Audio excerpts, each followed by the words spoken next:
So for those who are watching online, thanks for tuning in. Max here we're going to start from Bonnyville today. It's almost 7 p.m. I hope you guys have an amazing day. Just checking the sound is okay on your end. Looks pretty stable. That's good. I'm pretty sure you will work anyways. So today we have Mitch Sylvestre along with Kathy Flett. She's going to speak at first beforehand. After the MC does all these things right now. For those people watching online, I just want to ask you to give the live stream to all the people who couldn't join me today. The weather is absolutely horrendous, but sharing the live stream is very appreciated. So thanks for tuning in. The show will start soon. People are just getting inside, and I'm just doing some testing on my end, so everything is up and running for the time being. Thanks for tuning in.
It's right now, it's live.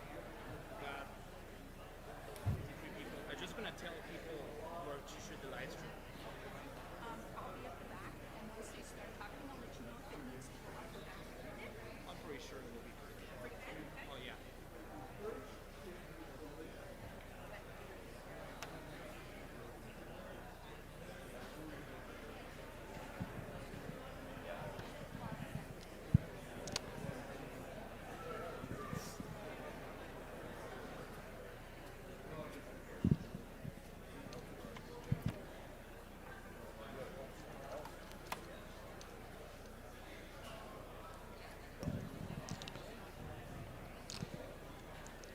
Hello, ladies and gentlemen. I hope you guys are doing fantastic today. I just want to let you know to please be seated. The show is going to start soon. On the other hand, you're going to see at the back there is a QR code that you can scan. That's where the live stream is going to be. Make sure to share with all the friends who couldn't come because of bad weather, obviously. But please be sure to share that QR code and decide so we can to other people who couldn't come. If you have any questions, you can just show me here up front at the very end. So please get yourself a seat. We're about to start soon.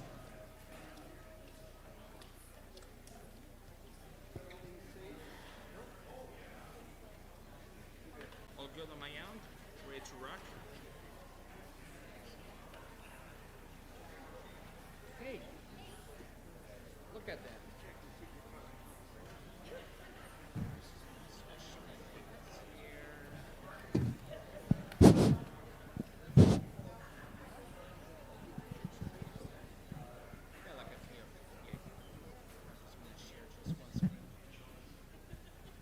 Hello, hello. Hello, good evening, everyone. We're going to start today with a song. It's called the Freedom Train Song by Jim Ferguson. Enjoy. Well, hi there, this is Jim Ferguson of Freedom Train International, and I have a gift for the people of Alberta. We stand with you, Alberta. We stand with all the Albertans in their quest for independence and sovereignty. We hope you like it. I want you to know that patriots all around the world are watching Alberta right now. We stand with you, and I hope you enjoy this. Just remember, they can't kill the mountain. They can't drown the plain. They can't burn the spirit that won't be chained. You'll speak soon.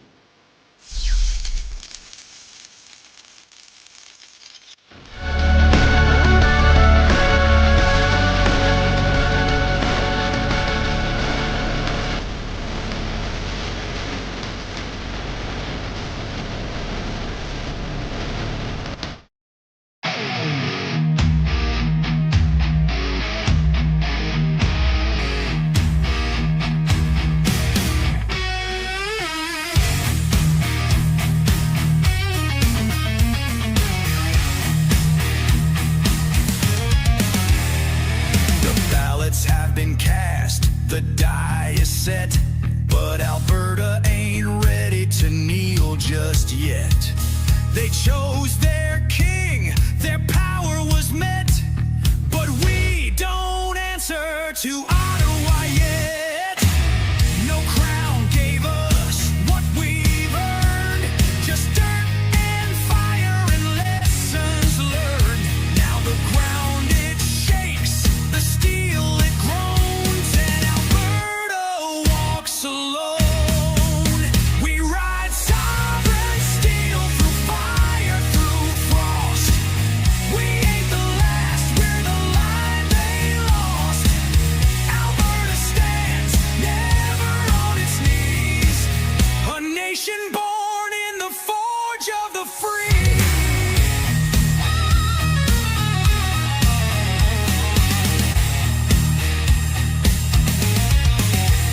From the rigs to the rails, the crops to the code, we lit their streets, we bore their load.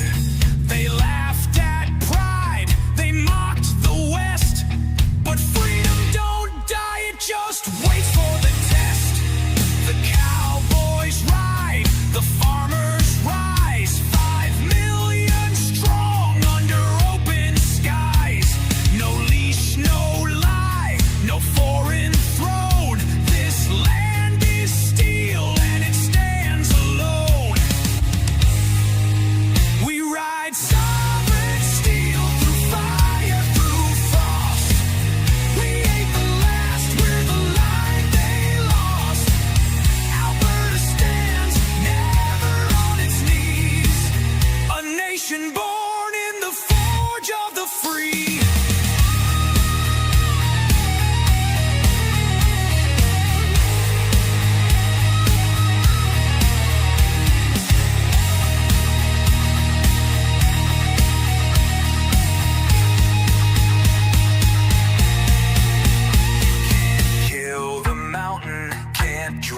the plane can't burn the spirit that won't be chained. He stares down east with a calloused hand and says, this time we draw the line in the land.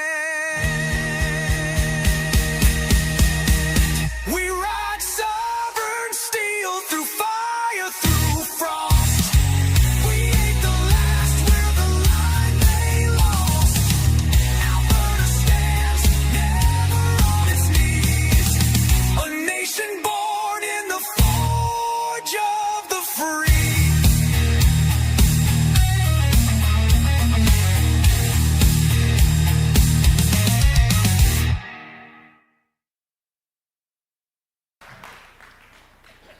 How was that?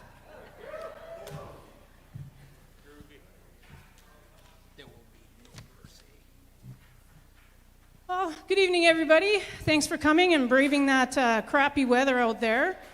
So I just want to point out a few things. Bathrooms are located to your left. Emergency exits are located to your right and at the back where you came in and behind the stage. So we want to welcome everybody to a session that's full of solutions for a new Alberta. And this is proudly brought to you by Alberta Prosperity Project. Can you hear me okay at the back? Thank you. This event tonight is going to feature two engaging speakers sharing insightful information focusing on the future of Alberta. We have merchandise tables at the back. We have membership tables at the back, and we also have, if you have not yet registered your intent to vote yes on an independence referendum, we have that referendum table at the back as well. We encourage everybody to visit those tables because that will show, that will help encourage you to find out what we're all about, because every voice, every action, and every Alberta supporter is vital to our mission. So our focus tonight will be on a respectful informational session. If there is any disruptions, we reserve the right to ask individuals to leave. There will also be, at the conclusion of our two speakers, there will be a question and answer period. So after those two are done, keep your questions in mind and we will have you line up and ask questions. So, I guess I should introduce myself. My name is Susan Turner. I will be your MC this evening. And I'm proud to stand here before you, not just as a supporter, but as someone that is deeply passionate about APP and their mission, which is to achieve a referendum for Alberta's independence and prosperity.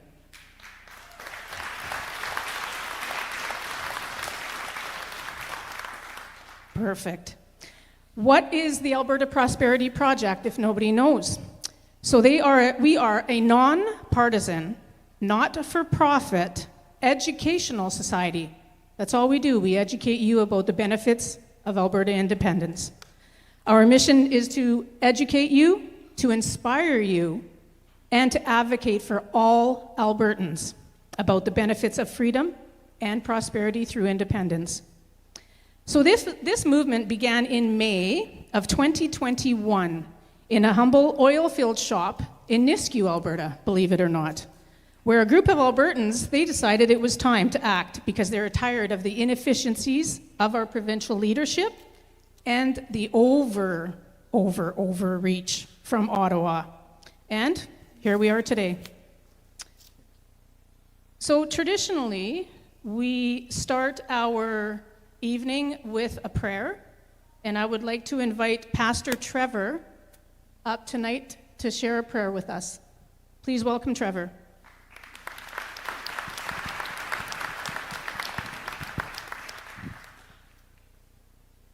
I don't normally do this, but I ask you for 2 minutes just before I pray, because frankly, I was wrestling with the Lord in the middle of the night after I was asked to pray for this event, and since it relates directly to what I was asked to do, I just want to share something with you quick.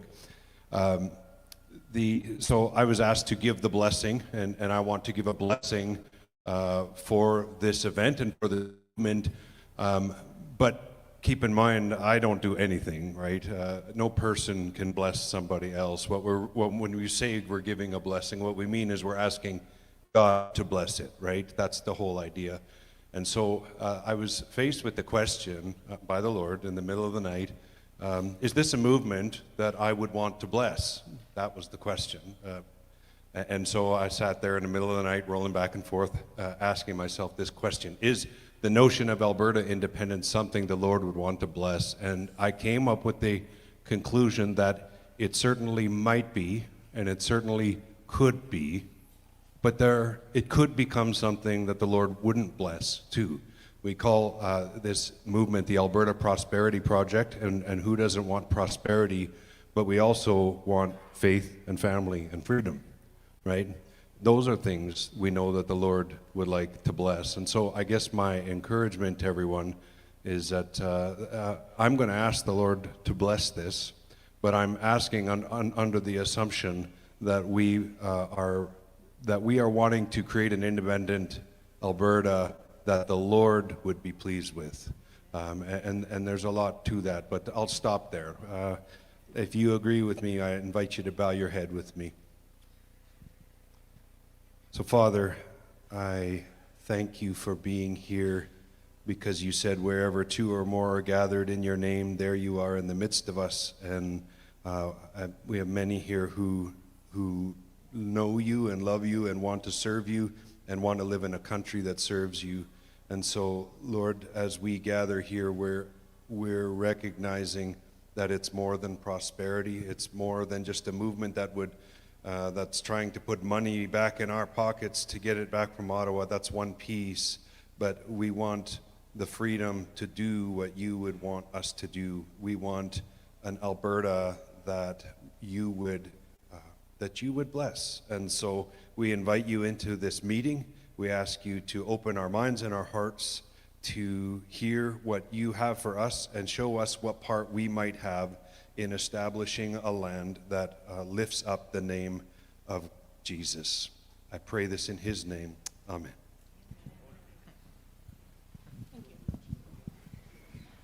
Okay, our first speaker tonight is Kathy Flett. I'll give you a little information on Kathy here. 6 years ago, she saw an opportunity to stop complaining and actually do something. Nothing could prepare her for the roller coaster ride that followed. Through the learning curve, though the learning curve has been steep, the friends made along the way have made the challenges worth it. And now Kathy shares what she's learned with anyone who wants to listen, in hopes that it will help us move another step closer to Alberta's independence. Please help me welcome Kathy.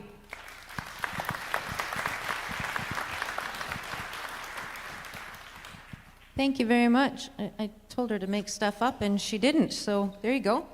That was all true, everything that she said. I did get involved in this 6 years ago. Just a little bit of a history to let you know my credentials are legitimate. You may remember the Wexit movement that caught lightning in a bottle there in 2019 and then fizzled out about as quickly as it started. Well, I was there. I was one of the ones that was on stage in Edmonton and in Calgary and in Red Deer. And I learned a ton from that experience, mostly how dirty politics is.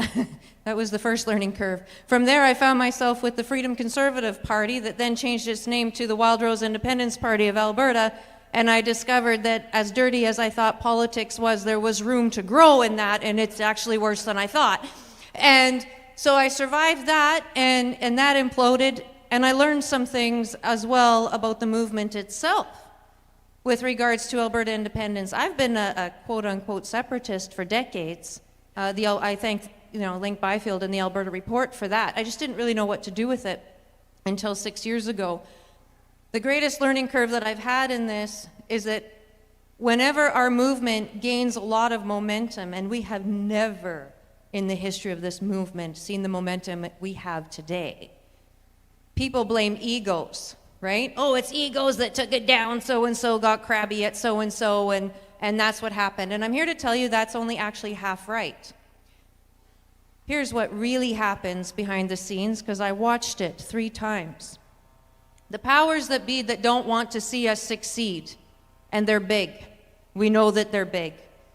They come in and they find the low-hanging fruit. Who are the easiest ones to use to bring it down from the inside? And then they exploit those egos to do it, to make it look like an inside job. That's what happens every single time, except for this time. This time it's not happening, because Albertans have got a little smarter, we've got a little wiser, and we're just simply not letting it.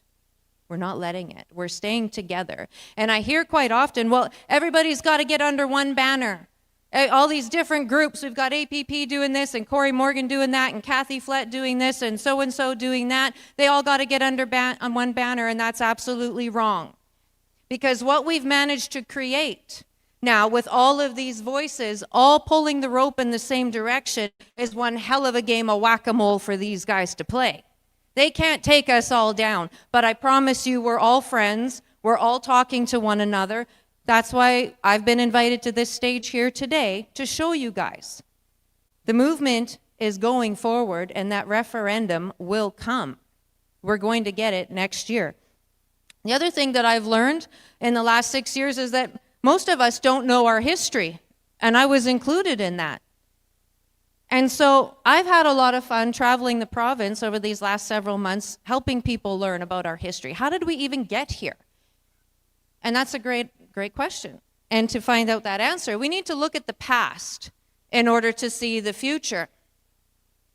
Our problems actually go way back. Here's a quote I came across. The people of the Northwest are allowed but a degree more control of their affairs than the serfs of Siberia. Pretty thick, isn't it? Frank Oliver, publisher of Edmonton's first newspaper, said that in 1885. We weren't even a province yet. We were a territory of the Northwest Territories. Hence the statement, the people of the Northwest. And you'll see that map in a second. So clearly, there were some problems before Alberta was even Alberta.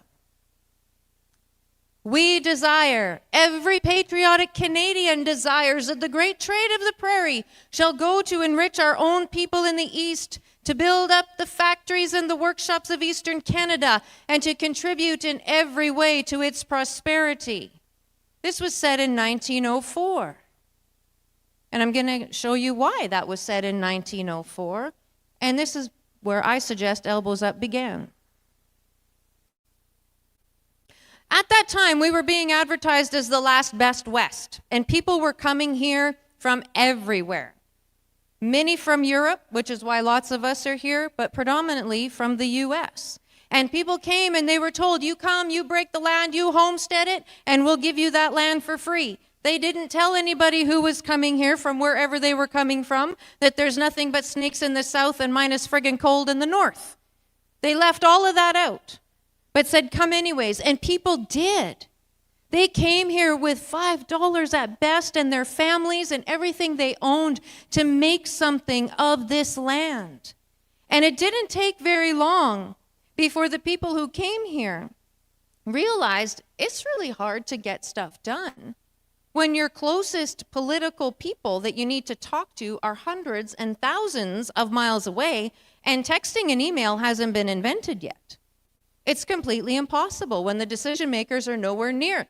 And so they got together, some of the lawyers and the businessmen of the day got together and said, you know what, we need some more autonomy. And that was the word that they used.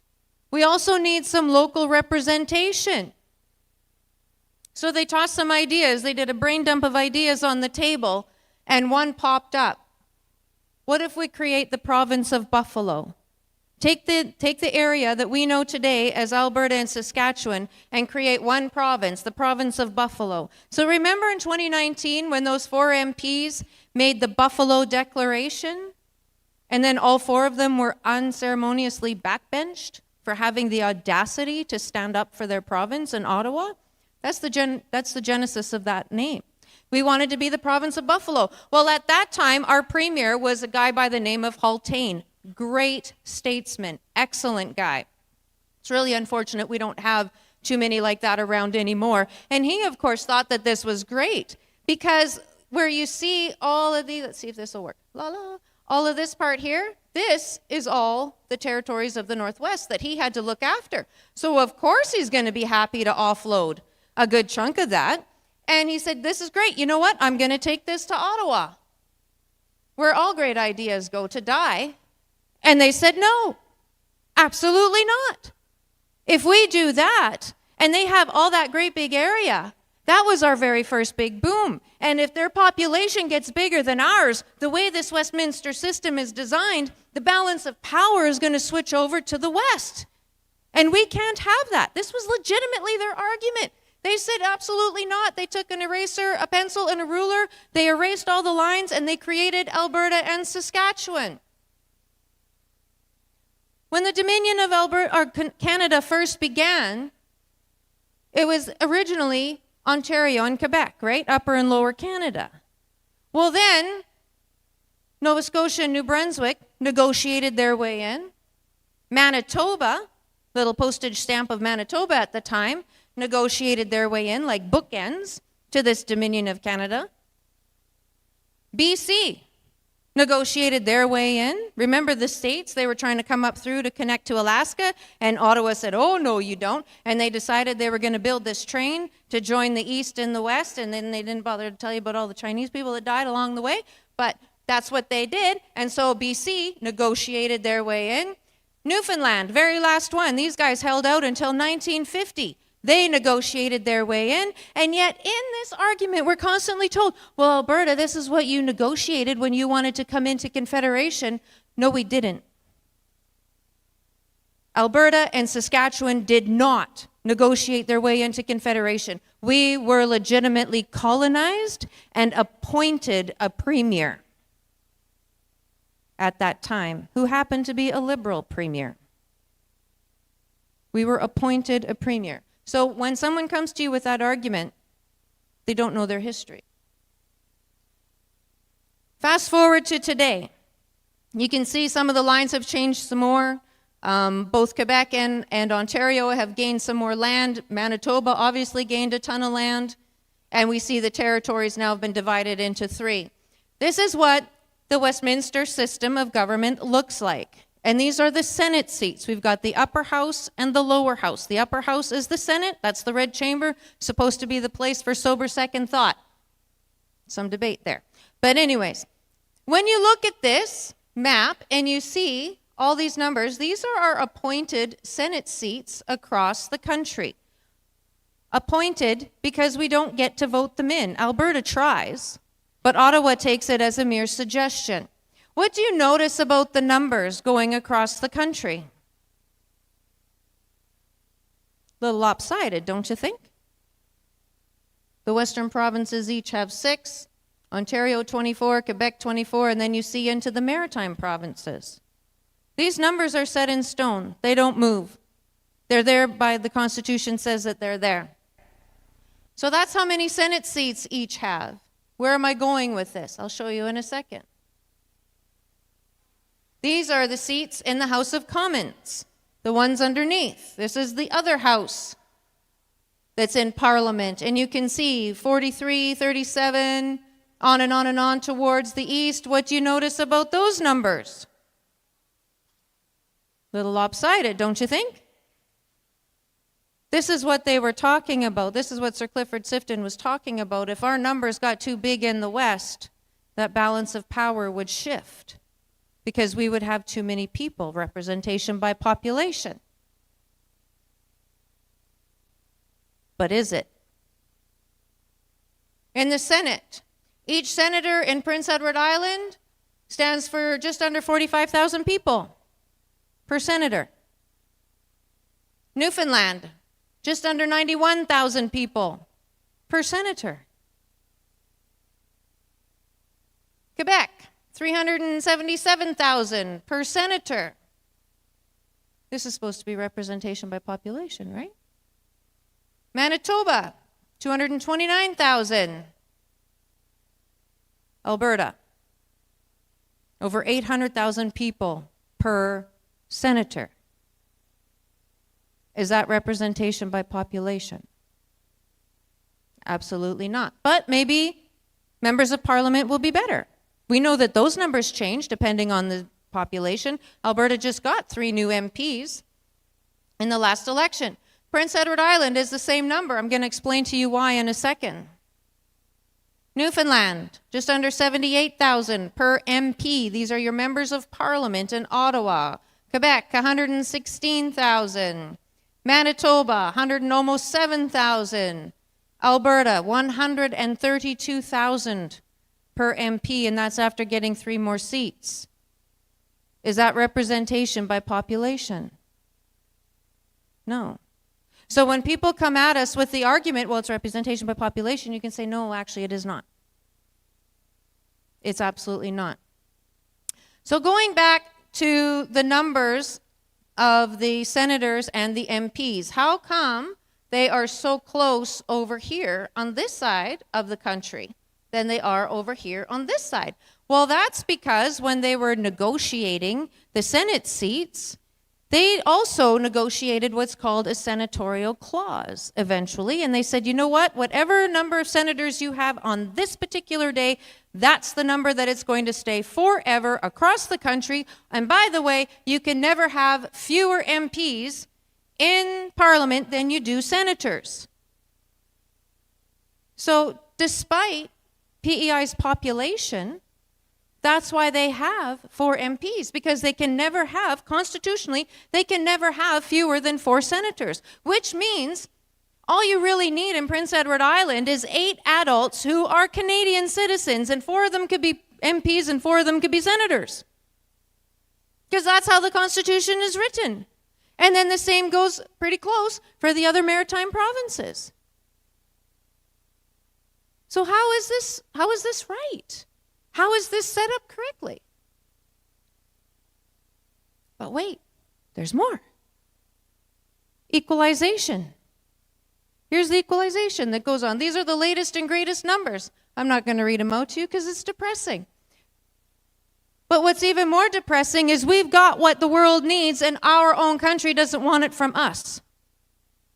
They buy it from others. And say, oh no, you can't have a pipeline. It's socially unacceptable. We can't have that. It's dirty. But we'll buy it from Saudi. We'll buy it from Venezuela. But not Alberta. You guys just sit down and shut up and keep paying. That's what we hear. Pension plan. It's another sore spot, or at least it should be. Did you know that this year the Liberal government passed a law that makes the CPP an asset now? What do we tend to do with our assets? We borrow against them. But hands off my CPP, right? Where are those people? Well, that's true, and there's rumor they're going to start doing even more stuff like that again. So when we look at history, this was a cartoon in a newspaper in 1915. It's called The Milch Cow. There's an updated version where we see nothing has changed because we don't have the numbers in Ottawa to do anything, and that's on purpose. People say that our system is broken. It actually isn't. It's working exactly as it's designed. But it's a government system, so let's fix it, right? Let's make it fair. Canadians are nice. We're lovely people. We just have to talk to the East and let them know this isn't correct. And we need to make it right. They'll listen. They'll understand, even though I just showed you all the reasons why they probably won't, right? Well, to fix it, we need to open up the Constitution. That's what has to happen. In order to open up the Constitution and make these changes, we need 7 premiers and 50% of the population to agree to open up that Constitution. Now, we know we'll get Alberta and Saskatchewan, which means we only need 5 more and the territories don't count. So what other 5 provinces do you think will want to help us and see things our way and make this right? You guys aren't very hopeful out there. They're not, right? They're not. The other thing that I think a lot of people don't consider, what if we did get 7 premiers And what if we did get 50% of the population and we did open up that Constitution, and because we don't have the numbers, they make it worse? That's a possibility. That's a real possibility. We don't want to go there. We've got some other problems in this country that are bigger than the state of our Constitution and our political structure. Nearly half of Canadians report that rising prices greatly impact their ability to meet day-to-day expenses. Rising prices. Is it actually the rising prices, or is it the value of your dollar? A bread is always a loaf of bread. It's how many dollars you need to buy it. Ottawa did that to our dollar. Here's the debt clock. This is what it was on November 8th, and shows that everybody's share, man, woman, and child, is just over $30,000 each. I often will hear people try to argue with me and say, well, if you want to separate, you got to take your share of the debt. I argue back and say, I didn't vote for this. No, I don't. You did this in the East.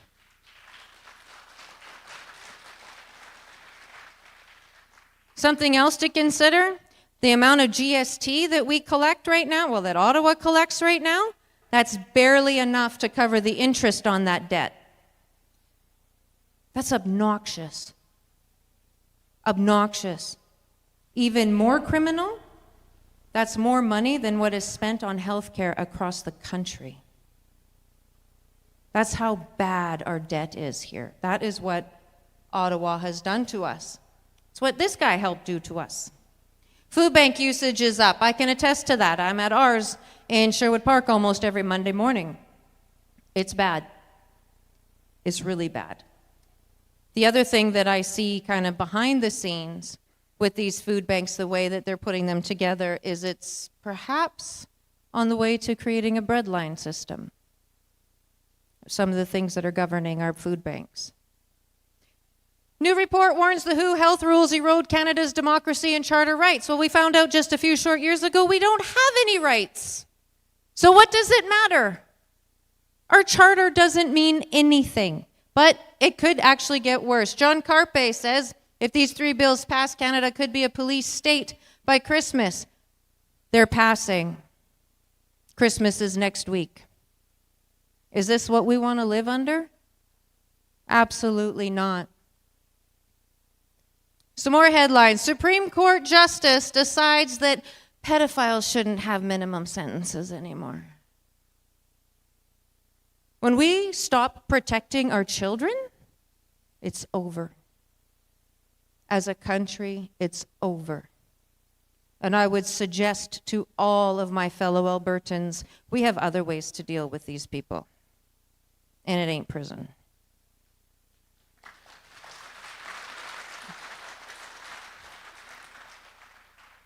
More than half of Canadians no longer feel safe in their neighborhoods, poll finds. This is just heartbreaking to me. How many of my generation, the Gen Xers, our parents never knew where we were, and nobody was ever worried about it. That's the world we need to get back to for our kids and for our grandkids. Number of non-Canadian federal inmates continues to rise. Why are we feeding these people who come into our country only to destroy it? You come into my house and you decide you're going to break my rules? There are going to be some consequences, and it's not going to be that you're going to get the spare room. That's not how this works. These guys, give them a boat, a paddle, a bottle of water, bye-bye. Figure it out. Go home.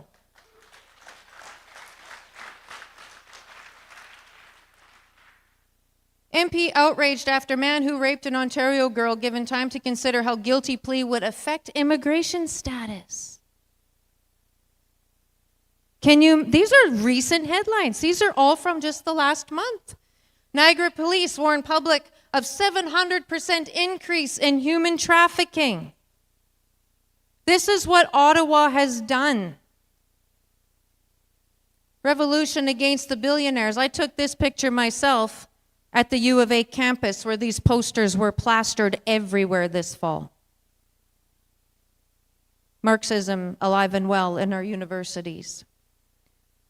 I would pose it to you that politically, monetarily, and just plain human condition, we are no longer aligned with Ottawa. Not only right from the beginning did they have a plan for how we were going to support the East, as the years progressed, this is what we get to pay for. That's not who we are. You put away all the romantic notions of what it means to be a Canadian. I just showed you. That's not who we are. Who we are Albertans, strong and free, ready to stand up for our neighbors, collectively protect our children, make sure everybody is looked after. And if we have to do it alone, well, then we will. And we're going to do that through that referendum next year.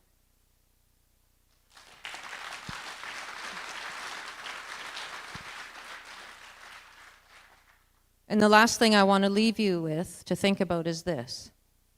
The one thing Albertans are guilty of is not showing up at the ballot box.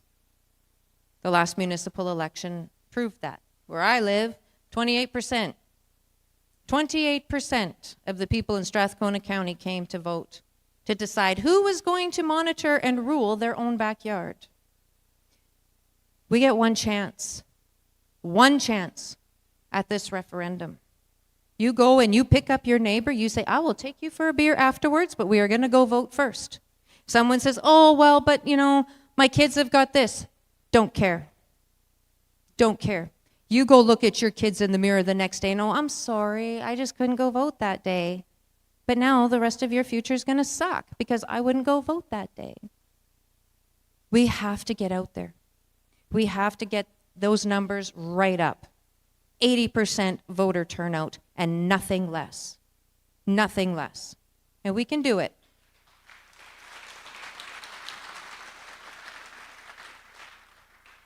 The best way to do that is through education. So keep Mitch busy, keep me busy, keep all of us busy. We're going to get this message out to every single Albertan to make sure that everybody knows exactly what they're voting for when we do vote on that referendum. So I thank you so much for welcoming me to your backyard tonight, and I hope to be back soon.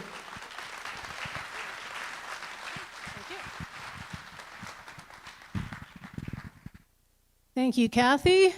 I like some of her words there. Obnoxiously criminal, right? That's an understatement.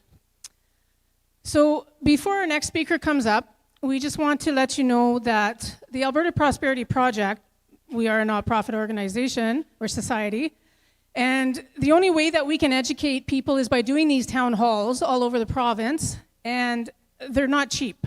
So we rely on donations from our fellow Albertans to help us put on events like this to educate everybody. People will be passing around some yellow donation buckets while Mitch has his speech. If you can kindly donate them and just pass them back and forth along your rows, we much appreciate every single penny you guys can help donate. So now I'd like to introduce Mitch Sylvestre. He actually doesn't really need an introduction. I'm sure every single person here knows him. However, I'm going to let you know that Mitch is the operator of Sylvestre Sporting Goods, a well-established store in Bonnyville since 1989.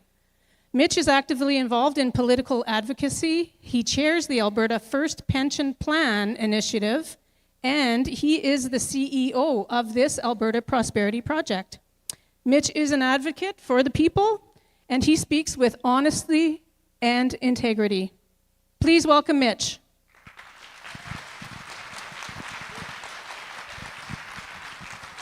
Thank you, everybody. Good to see you all here on a cold, blustery night in Alberta. I was in Taber this week, left Bonnyville at -14, and I got to Taber at +13 6 hours later. Welcome to Alberta. Anyways, okay, let's get going here. We've got lots on our plate. I'm going to go through this first. That is my question. Do you agree that the province of Alberta should cease to be a part of Canada to become an independent state?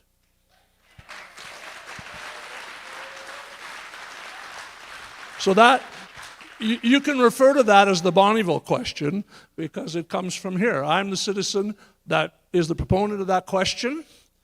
And just in case you would like to know why the word state is there, is because it's exactly from the Clarity Act, word for word. We just went through a long court case, and a court case where they disagreed with our question, and I'm going to ask you a question. Here's my question to you. How can asking a question be against the Constitution? How can asking a question violate somebody's rights? Justice Feasby was very busy trying to explain to us how us asking a question could eventually take rights away from people. We disagree. Justice Feasby himself said there are certain questions that the people should not be allowed to ask. That's exactly what he said. While he was busy as a appointed liberal judge, unelected, he also got very upset that our elected people changed the law to take 2-4 out of the Citizens Initiative Act so that couldn't make the ruling to stop our project from happening. How does that work? What does that sound like? Power away from the people. I spent 3 days in court, watched that firsthand. Absolutely. So we have a problem. And I'm going to get into the problem in great detail. It's going to be very hard for most people to listen to. I'm not apologizing. I'm not lying. They're the ones that are doing this to us. We have to understand they do not like us. And it's going to be very clear by the time we're done here that they absolutely don't like us. So we just got back, a delegation from APP went to see the American administration. And you're going to be very pleased to know that they're very much on board with an independent Alberta.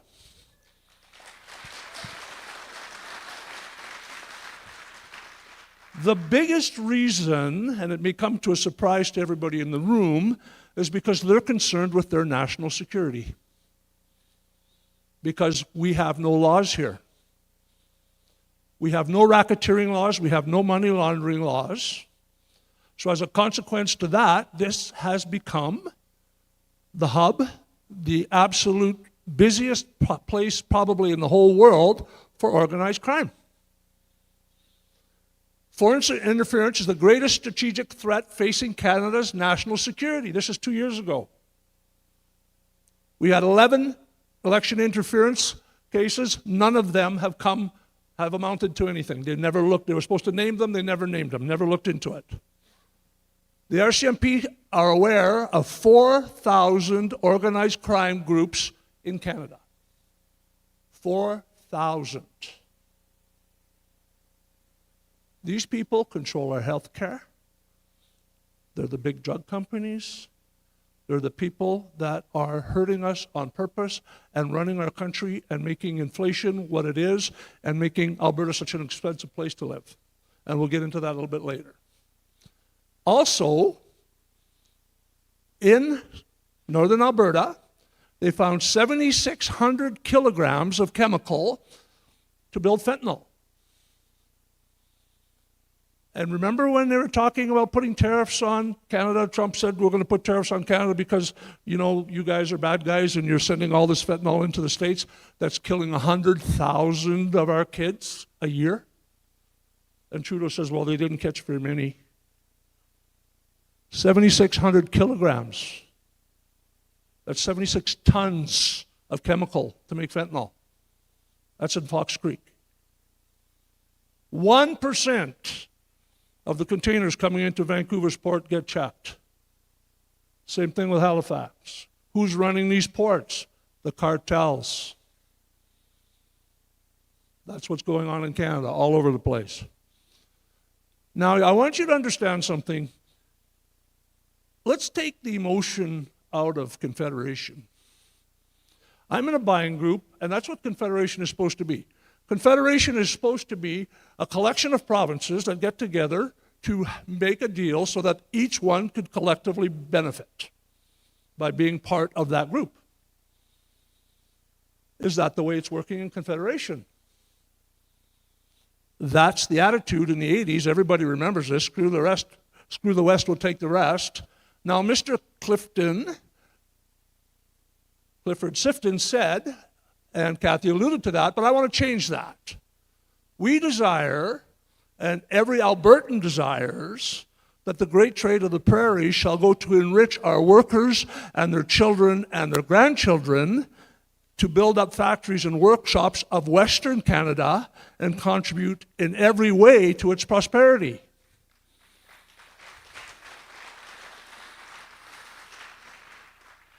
We send $47 billion to Ottawa every single year. It's a one-way, $47 billion. So I've got some really good news for you. We have nothing to lose here if we leave Canada. You know why? They'll take us back. How can they not take us back? We're the engine that drives the country, right? But Danielle made a pretty bad deal for us. I just got a roll of toilet paper there with MOU on it. Let's talk about the Memorandum of Understanding. Two components. A six-fold increase in carbon tax. 6 times. So understand this. We're going to sign a six-fold increase in carbon tax in April. So right now we pay $95 a ton carbon tax. It's going to go up to $130 a ton in April. So our Treasury gets $3.1 billion a year from carbon tax as it sits. If the Premier does not agree to the second part of it, which will give us another $1.3 billion to our Treasury to pay our bills, she's going to lose it all. That's the deal. So they've already agreed that they're not going to build this pipeline for us, right? We saw that.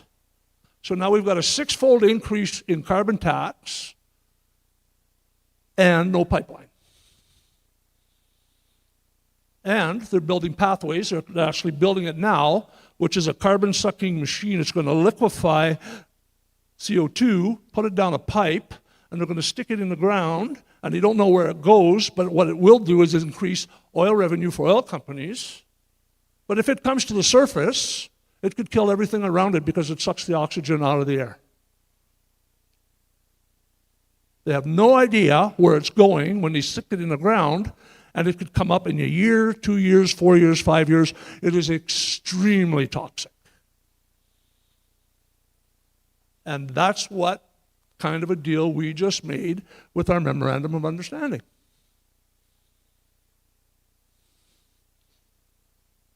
We went backwards here. Let's go back the other way. All right. Alberta pays 12% of Canada, as 12% of Canada's population, it pays 20% of the taxes. Every Albertan works 60 extra days a year than people in the rest of the country. So I want you to understand this. This is not fair. Kathy went through it. She did a great job.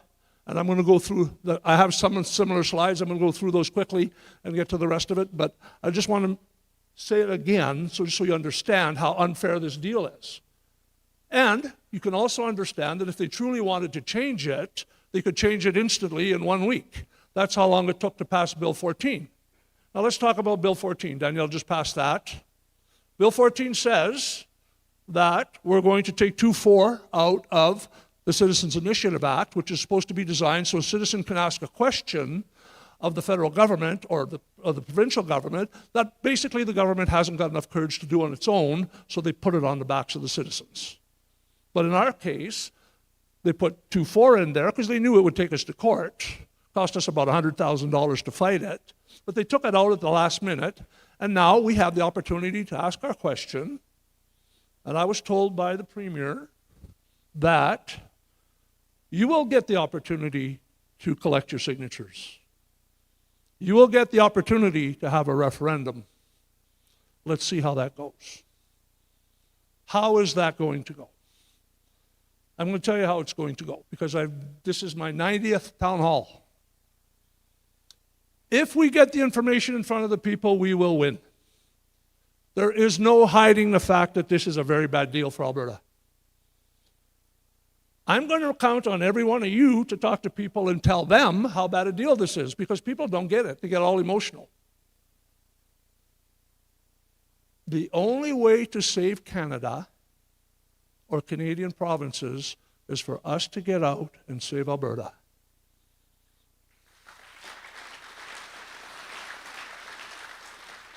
We went through this senator representation. I won't go through it again. Same slides. Supreme Court justices, let's go back there. We have 2 in all of Western Canada, 3 in Quebec, 3 in Ontario, and 1 in the Maritimes, and they speak French, all of them. And I'm French-speaking. Everybody in the room understands that, but French-speaking people tend to vote Liberal. So if those people are all representing us, and they're all French-Canadian, French Canadians tend to vote Liberal.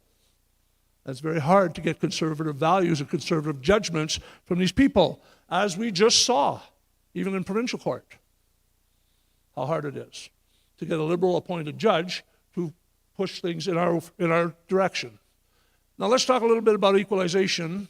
Do you understand why we pay Quebec $13.3 billion? Quebec doesn't put Hydro-Quebec on their balance sheets. Their biggest industry, the biggest money-earning industry in Quebec doesn't go on their balance sheet. We put our oil on our balance sheet, and because they don't put Hydro-Quebec on theirs, what happens to them is their balance sheet shows that they're a have-not province. However, we put all our information on there, and we give them $13.3 billion a year, every year. And, like I said, this started in 1915. 10 years after we became a province, they knew it was a bad deal then. This has been going on for 120 years, that we know that this is a bad deal for Alberta. Let's get into pension. The first thing they're going to throw at us is you're going to lose your pension. So let me tell you, you will not lose your pension. Every pension has a portability clause. Every pensioner that pays into CPP is legally owed their pension. Alberta pays $9 billion a year into CPP, and our seniors collect $6. There's an overage of $3 billion. That $3 billion goes into a fund for Alberta seniors. Ontario, in the CPP Act back in the day, said, hey, that might not be fair because we're the biggest contributors. So if we're the biggest contributor, we want to take our portion out at any time we want with accrued interest. Right now, that number for Alberta is $400 billion. Right? So why hasn't Danielle called that back? Let's unpack that for a minute. CPP pays 9.5% interest on, let's round the number, on $400 billion, that's $40 billion a year. I said our seniors collect $6 billion.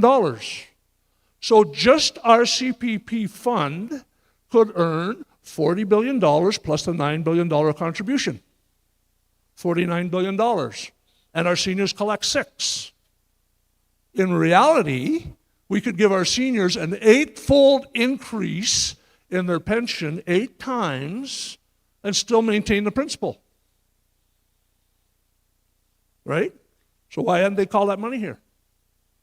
And we could invest our CPP money into projects that would make money for Alberta, because they're certainly not doing that now. They actually had a law that they weren't going to invest any of Canada Pension, of which more than half of which belongs to Alberta, into anything that wasn't a green project, so nothing oil field. They're consciously trying to suppress Alberta, and there's 2 clear examples. Transfer payments and this. So Premier, this is here. Next door, Danielle and I were sitting having a conversation, and she said this, and I remember it very clearly. When I became Premier, I thought I would fix everything in 6 or 7 months, but everything's broken. What does that mean? At her level, it means everything is too broken to fix. Because if you're the Premier of Alberta and you can't fix it, what's wrong with it? Something very serious. And we're going to get into that. Let's look into the last 10 years. Okay, so we're going to understand that in 2014, when Stephen Harper was Prime Minister, I thought everything was going chickadee-boo, and I wasn't getting involved with politics because I didn't think I had to. And then Justin took over, and let's just make it very clear. I've always said the Great Reset could go one way or the other. They say, let's build back better. Well, we can certainly do that here. Right? Building back better shouldn't be a problem for us. We have the richest piece of real estate in the world. Day one, we will be one of the top 5 richest countries in the world. Pastor Trevor alluded to the fact it's got to be more than about economy. Well, I've just helped write the Constitution of Alberta, the new one, and it's absolutely based on Judeo-Christian principles.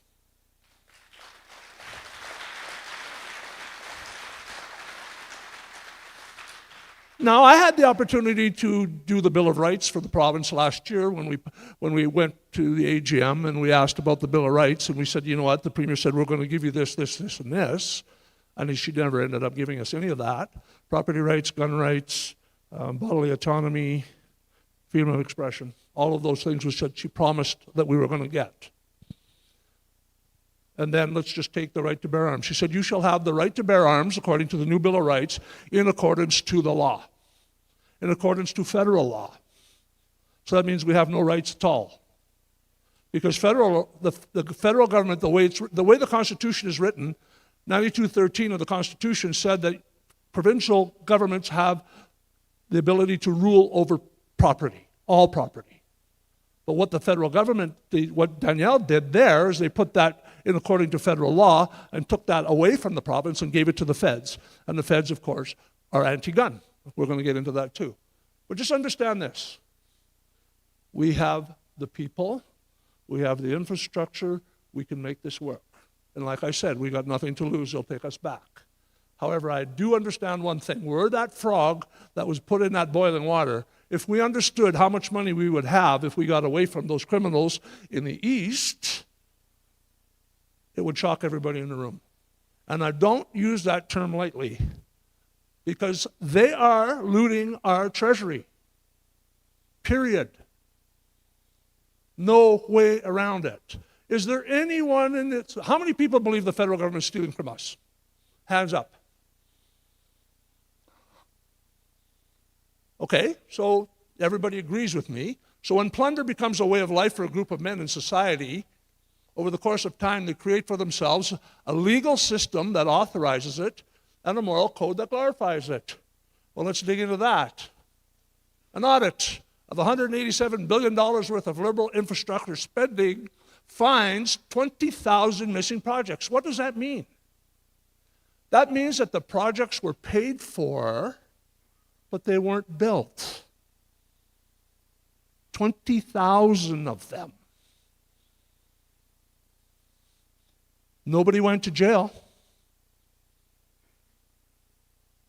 because they're above the law. That's why they didn't go to jail, because they're above the law. They think they're kings.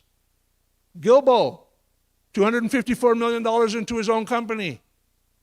And he just retired from Parliament, and his $254 million is still in his pocket. ArriveCan, $78 million that they were all over the courts trying to, and they got the court ruling on this, and guess what they did? They sealed it for 75 years. Right? 600 million in the green, or 400 million in the green slush fund when Trudeau had to retire. Remember they asked they were going to do that, and he probed Parliament for 100 and some days so he didn't have to account for that money. $250 million for a vaccine factory that never produced a vaccine. We're over $1 billion here, and that's what we can find. And we're not even looking. And how about this? Trudeau spent $11,000 million on overseas gender programs. What do you think that is? Money laundering. There's not a chance in hell that he spent $11,000 million on a gender program across the world. And I'm going to tell you something else. If you were the president, prime minister of another country, and Mr. Trudeau came up to you and said, you know what, I've got $1 billion to give you for gender programs. Would you give me $950 million back? and he'd have his 50 million, and you'd have your $1 billion out of the country so you could put it in a bank and nobody would ever know the difference. $24 billion to the Ukraine, same thing. These people are stealing everything we're sending them in addition to everything they're borrowing. And that's going to become clear when I'm done. Canada's 33 taxes, highest in the world. Nobody pays more taxes in Canada. So this is how it starts. I'm going to take you on a step-by-step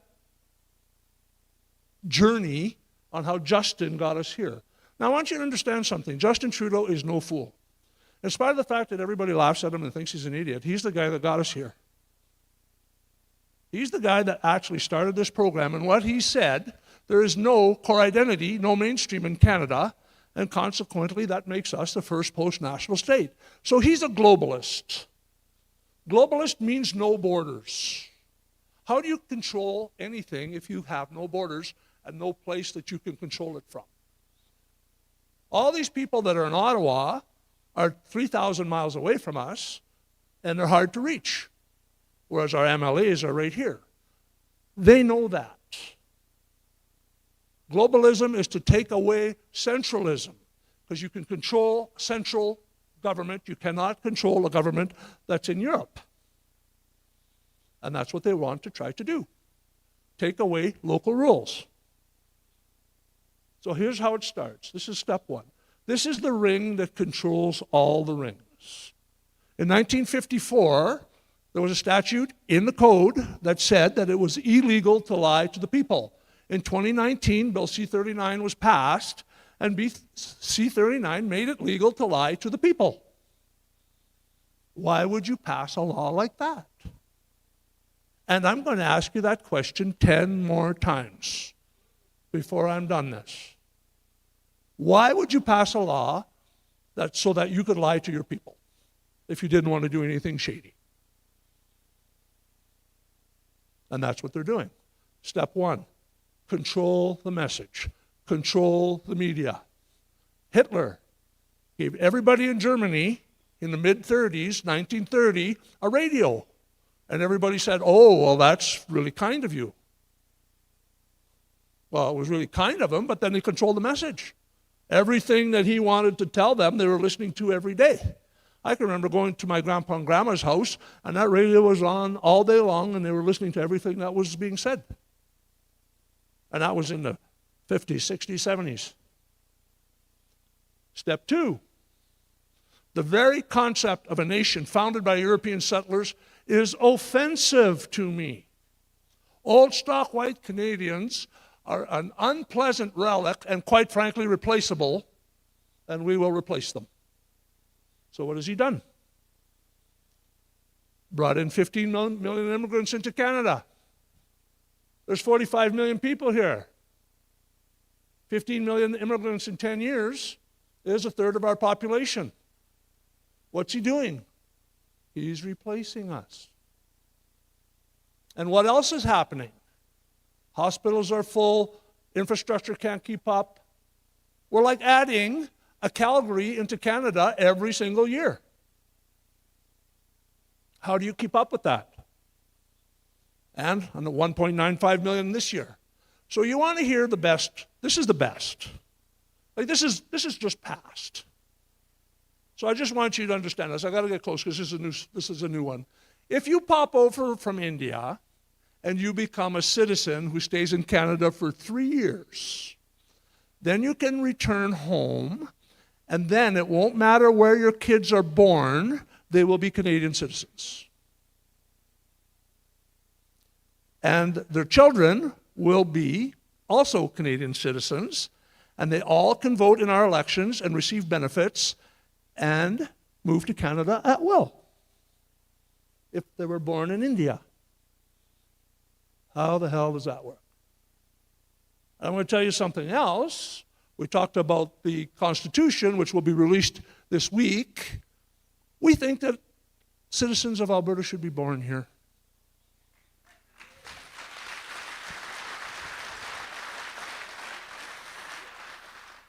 All right, let's go here. How much has crime risen in the last 10 years? Have a look. 565% in child pornography, 429% in extortion, 33% in homicides, the list goes on. Catch and release. No rules. Now we're going to get into taxes. Different types of taxes when you fill up your car. There is a provincial excise tax, carbon tax, transit tax, provincial sales tax, federal sales tax, federal excise tax, and my favorite, tax on tax. You won't see this breakdown on your receipt, by the way. So if you fill up your 64-liter tank, your true cost before tax is only $68, but you will also have to pay $38 in taxes. That brings your total cost to $106. Since the federal carbon tax will continue to increase every year until 2030, assuming everything else stays the same, your taxes will increase from $38 to $63. Follow for more Canadian tax tips.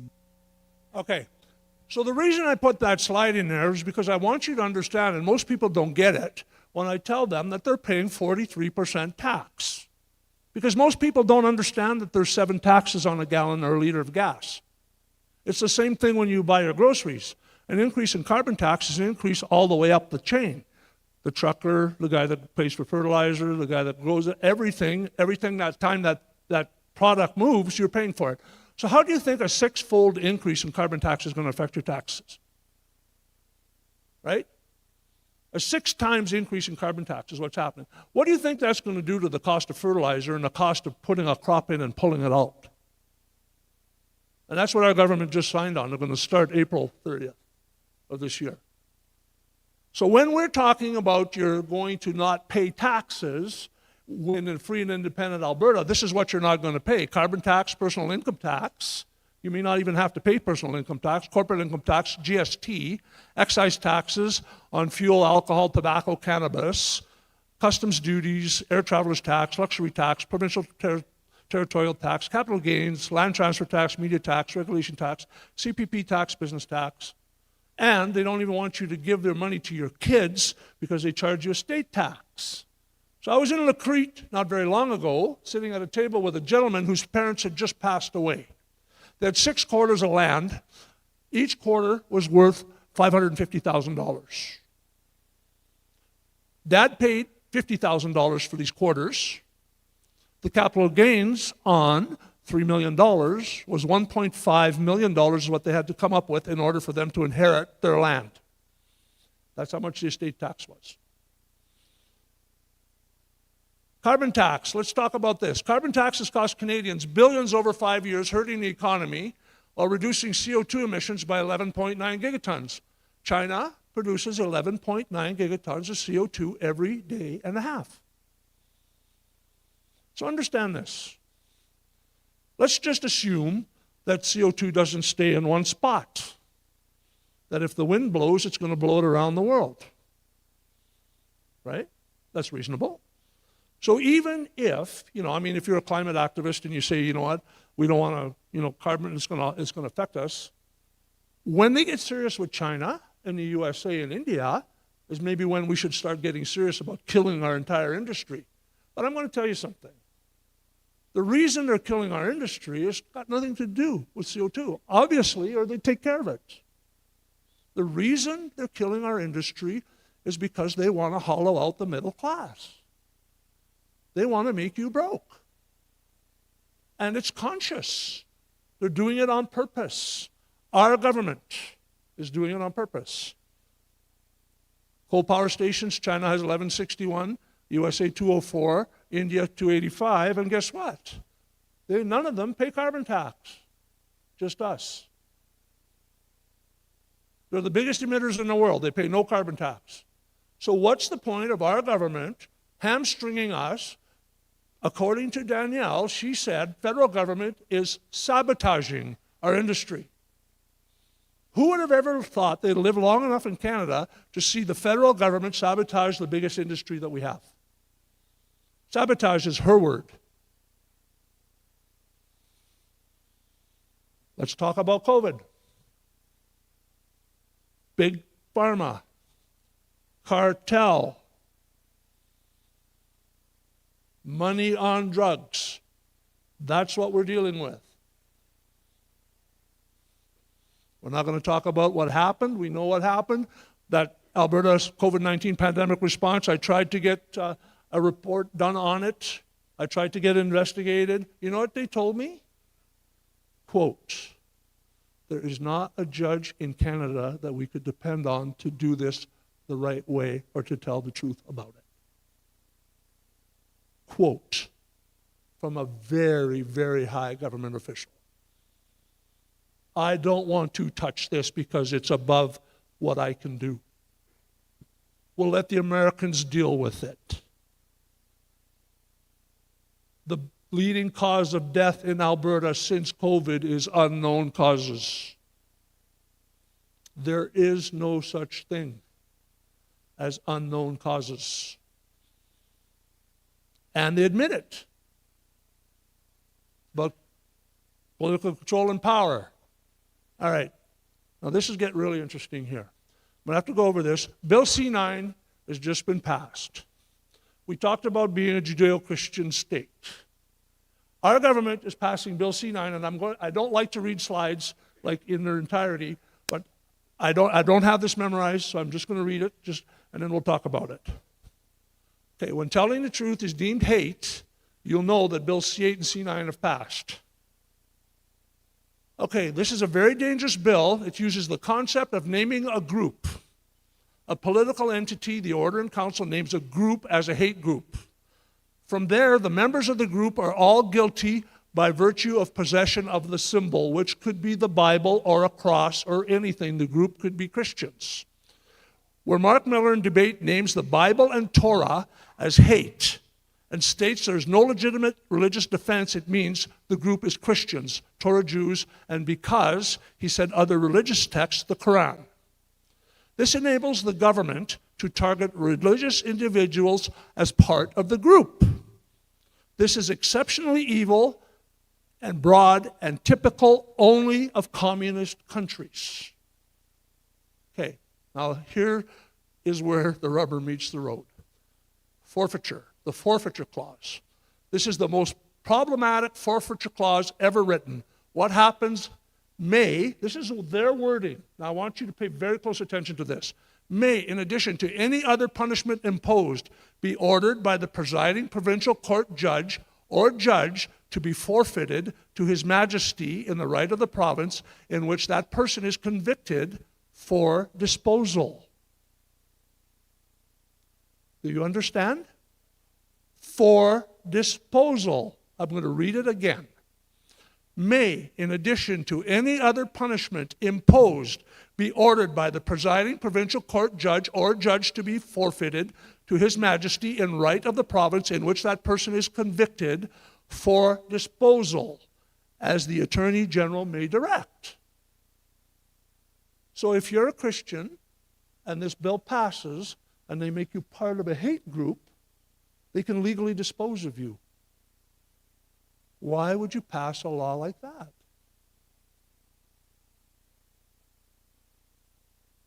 I just want to know. Would a Canadian government pass a law or even draft that law? Where are we living? What should we be afraid of? Everything. And here they go. Why do they want everybody's gun? Because they're planning to kill us. And they don't want to get shot. Doug Ford said you should be allowed to shoot criminals who break into your home. I got a funny story for you. I don't think it's funny, but about 3 months ago, we're in bed. Phone rings at 3 o'clock in the morning. Leanne picks up the phone. Break in at the store. It used to be either the kids, if the phone rang at 3:30 in the morning, it was either the kids or somebody broke into the store. But this time somebody broke into the store. So I said, tell the security company to send the RCMP. So she asked them to send the RCMP. They're not going. They don't want to go. They're not going to check at your store, which is a gun store, and they're not going to attend to a break-in at the gun store. So I'm mad. So I grab my shotgun, throw it in the front seat of my truck, load it up, drive to town at 140 kilometers an hour, hoping they're going to stop me. Because I'm not happy. Anyways, I get to the sea can in the back of the store, and it was open. So I'm sitting in my truck, 70 years old, and I'm thinking, am I going to get out of here? If I pull my gun out of here, I'm going to make a decision here that if I walk in there and I get attacked, I'm going to have to shoot somebody because, I don't want to arm wrestle them. So anyways, so I grab the gun, and I walk around, nobody there. Everybody's gone, thankfully. Next morning, I'm looking at the CCTV footage of that whole thing, and I see the guys there cutting on the chain, and eventually the alarms go off when they open the door, and they all run away. And then I'm continue watching, and I see this old guy walking around with a shotgun. I said, who the hell is that? That can't be me. Honest to God, true story. Anyways, all right. A well-regulated militia, being necessary to the security of a free state, the right of the people to keep and bear arms, shall not be infringed. You have no democracy if you cannot defend yourself. Right? There's no way that you can have a democracy if you don't defend yourself. I just read a real interesting stat today, and I really believe that in our new country, that we could train our 16, 17, 18-year-old boys and girls to become soldiers. I really believe that. Because that is the actual definition of militia. Militia is a citizen's army that's armed. So the stat that I read today is that that very system that I'm describing to you is happening in Switzerland. They have the lowest crime rate in the world. They train their kids to be soldiers, and then they send them home with their AR. Every house in Switzerland has an automatic weapon in it. Every one. Did you notice that Germans never invaded Switzerland in the Second World War? Because there was a gun in every house. And you know why the Japanese never invaded the USA? Because there's a gun behind every blade of grass. That's quote. So, we have to think about how we're going to create. This new Alberta could be a wonderful opportunity for us to build back better. We can control our food supply. We can control what's in our food. We can control what goes into our kids' heads.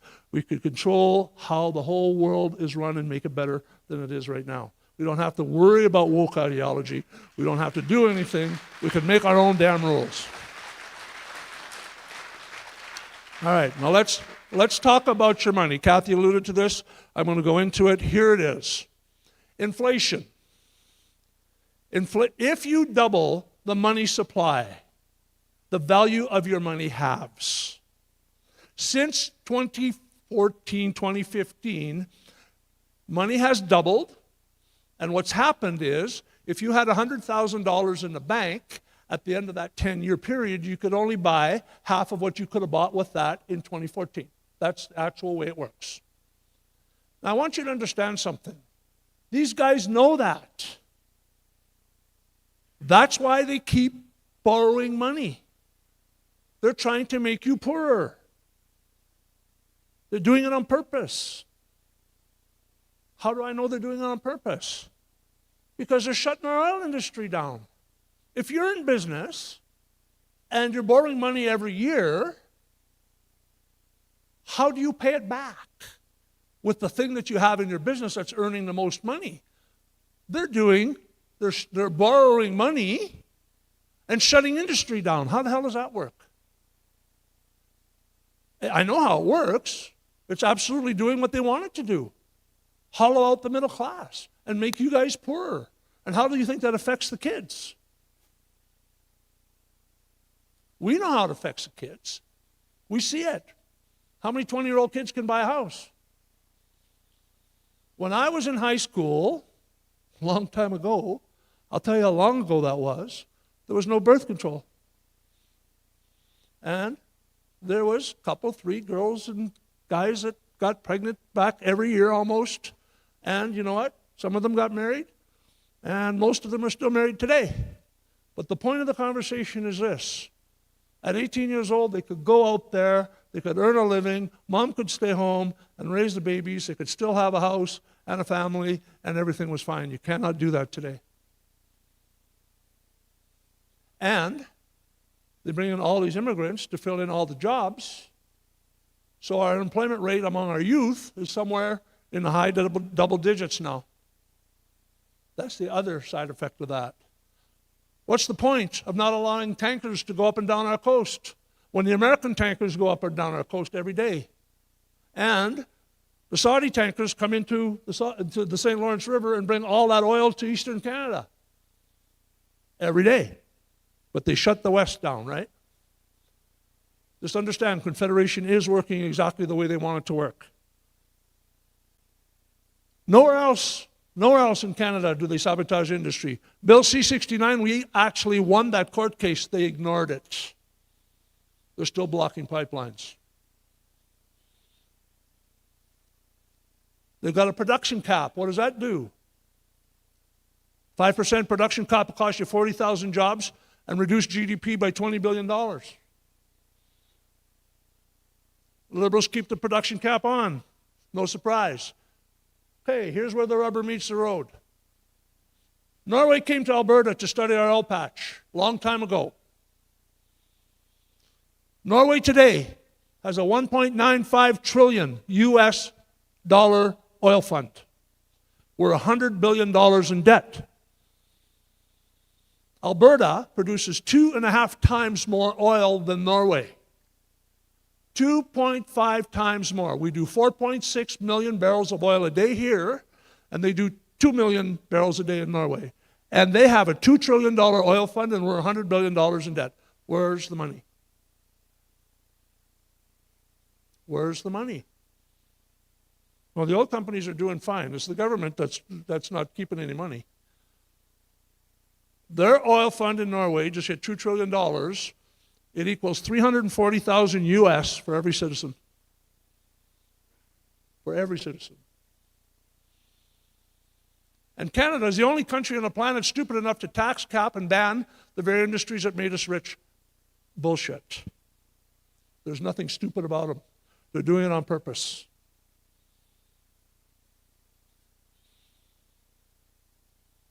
Taiwan will bring in as much oil as we can send them. Let's go here. Do you know what Bill C-293 says? It's another one of those bills.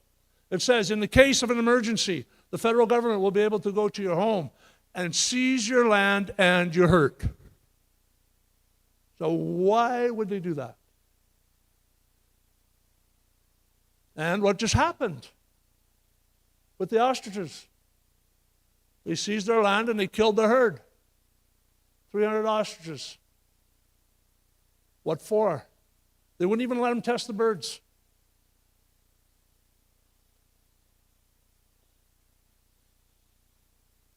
And they're selling cloned meat. Imagine. China hits Canada with a retaliatory tariff on canola oil. Do you know why? Because we tariffed a Chinese electrical car, so they're protecting the East. Do you know that the canola industry is bigger than the auto, aluminum, and steel industry combined? And yet they allowed them to put a 78% tariff on our produce here to protect the East? That's how much industrial machinery we bought. Look at how far we are in 2025, right down to zero. The Americans completely the opposite. Investors are leaving Canada, first time ever. There's no money to be made here. The red tape is crippling everybody. In a free and independent Alberta, we can get away from government red tape. We are not landlocked, we are policy locked. What that means is that we can negotiate our own pipelines if we didn't have to deal with Ottawa. We could tariff every single rail car that comes across the Alberta border from BC. We could stop them, inspect for rats, whatever the hell we want to do. If they don't want to give us a pipeline, nothing goes through Alberta.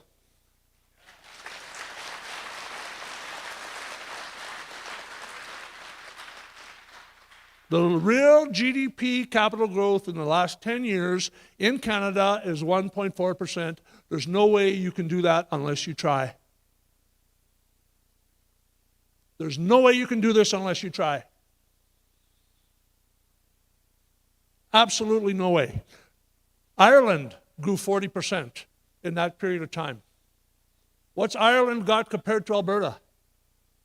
Or Canada, for that matter? And he just hands the keys over to Carney. So Justin's done a pretty masterful job up to this point in breaking the country, hasn't he? It gets worse here, because Carney's his boss. Now, let's just remember to step one, the first ring.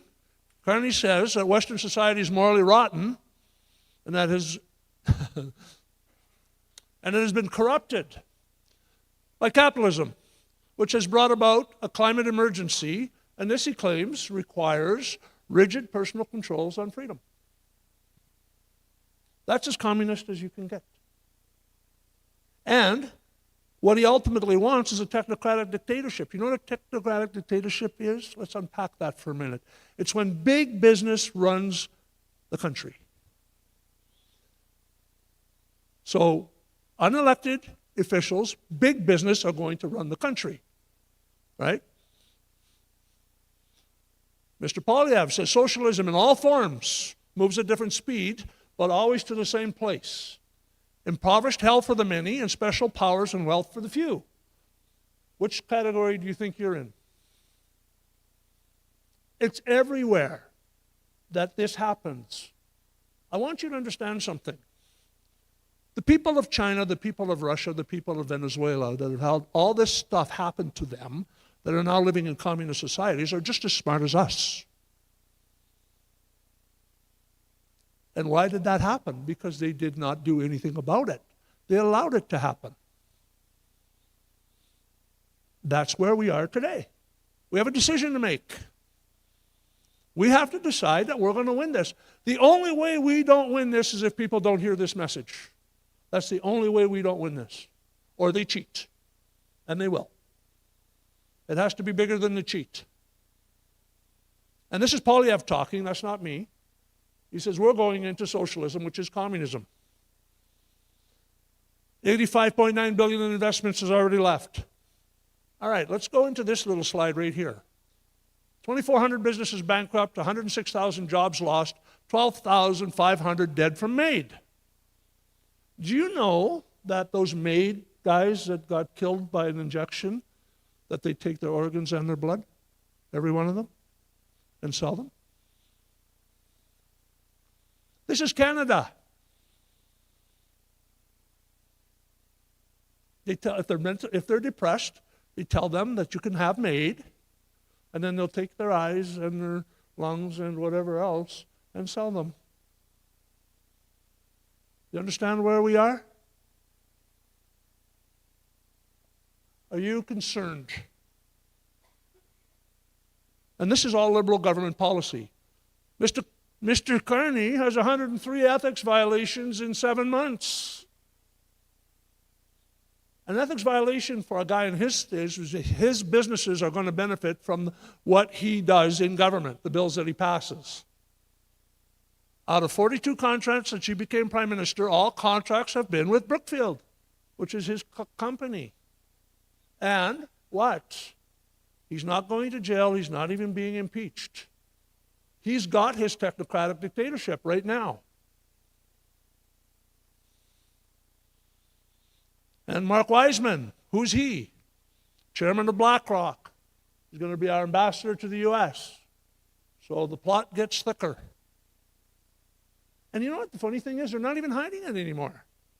They're just right out there ripping us off and doing what they want to do and shutting our industry down, and we don't care. Because I remember, not very long ago, that a Conservative MP bought a $16 glass of orange juice and had to resign. I pointed out $1 billion in money that they stole right out in the open, right in front of everybody, and they're still there. They haven't gone to jail. They haven't put a politician in jail since 1920s. And they want to spend $93 billion or $98 billion on UBI. You know what UBI is? Universal Basic Income. A 17-year-old child who has never worked in his life will be guaranteed $2,000 a month. And if he has 3 people living in his house with him, they could get $8,000 a month, just live their merry own way. And this is how communism comes in everywhere. In with a promise and out with a bullet. That's how it works. So we're living very comfortable lives for the most part, but we've got a devil in the background here. I seriously, seriously believe with all my heart, now that I've been through this, this is a definite battle between good and evil.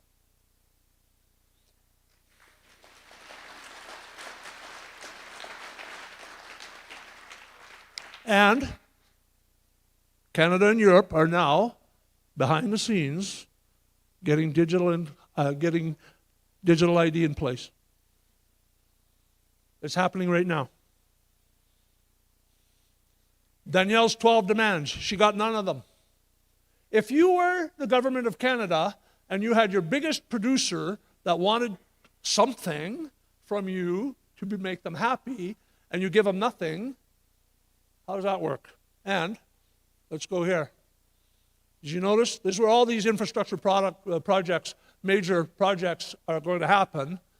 One in Saskatchewan and none in Alberta. And Alberta's the engine of the country. All right, that's us. 4 years in a row, including this year. We lead attendance at the AGM. I checked with 12 hours to go, and we were 40 tickets ahead of the nearest CA. So I'm assuming that we won that again this year. All right, so I was at a Prayer Rising conference in Regina, speaking to the Saskatchewan Prosperity Project people. And there was a soldier there. And he had a picture, he had one slide, he was presenting, he had one slide. And he stood up in front of the room, and he was telling us, he was showing that picture, and he was holding his gun, and he was all dressed in his army kit. And apparently he had just been in a battle. And he was standing on the roof of a school. And he said that we went to this school and killed all the Taliban in the school because they killed all the girls that were in this school because girls are not supposed to be getting an education in this part of the world.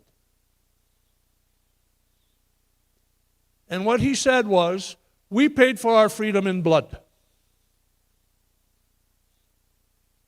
And that's historically been the way. I'm asking you for your time. The way we win this is we got to show up. The way we win this is we have to go when we're called. I'm asking you for 10 days. If you come when I call you for 10 days, we win. This is how this works. No excuses. You have to be there, to stand there, to take a spot and be counted if we call you to the legislature or anywhere else. If we get 1 million, 2 million, 3 million people standing there, it will stop them dead cold in their tracks. Bulgaria just did it in the last week.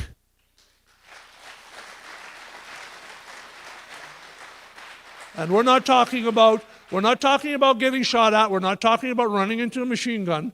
We're talking about leaving home, getting in your car, and go standing in a spot and say, you know what, we're not going to take this from you guys anymore. Because it's enough. It is enough. It's way past enough, actually. And there's only one chance we're going to get to do this. I know this. They're going to fight us every step of the way. They're going to cheat. They're going to attack us. They're already attacking us on multiple levels. They're going to attack the leaders.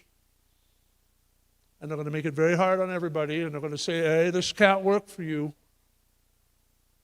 But it will work, I promise. And we've got nothing to lose except our freedoms and our ability to earn and our independence and our ability for our kids to succeed. That's where we're at. So what I need you all to do, as well as come when you're called, is talk to people. The next time we have a Bonnyville event, we should have to hold it over there. Because once you hear this truth, and it's all true, it's all true. We're going to save our families, we're going to save our lifestyle, we're going to save everything, but we have to show up. There's no other way around it. And if you haven't suffered enough, it's your God-given right to suffer more. And you'll have nobody else to blame but yourselves. Because I can't do this by myself. APP can't do it by themselves. But I'm going to tell you where APP is at. So we're getting ready for election. We're getting ready to canvass. We have 245,000 people that have pledged. We right now have 2,000 trained canvassers. We're going to need all of you to find 4 or 5 people and get them to sign our petition. We need to know going into the election, it's going to take 1.7 million signatures, that we can win, or we're going to have to work harder. And we can win. There's no question we can win. We can win. We're going to need to get $1 million, yeah, we need that too. We're going to have to get 1 million signatures in this first go-round. So this Citizens Initiative petition is my question. Thomas Lukaszuk ran a similar question. It cost him $500,000 to do it. I cannot take APP money to put into running my petition question, and you cannot give me any money yet. We're going to need between $500,000 and $750,000 to get this over the line, and what we have extra will go to APP. But here's the thing. One shot, we've got to get people in the cities, we've got to get people everywhere, and the only way we're going to win this is to everybody work hard and show up, and it's going to be all over next year at this time. That's going to be done. A year from now, this will be in the past. They're going to try to muddy the question. They're going to put multiple questions in front of us. They're going to do all manner of things. They're going to call me. I can't wait to see what they're going to call me. Actually, I can wait. I'm good with it. They're going to attack us. They've been attacking Jeff real hard for the last 2 weeks. So I'm just saying, we can do this. We need you. And the only person coming to save you is you. Thanks, everybody.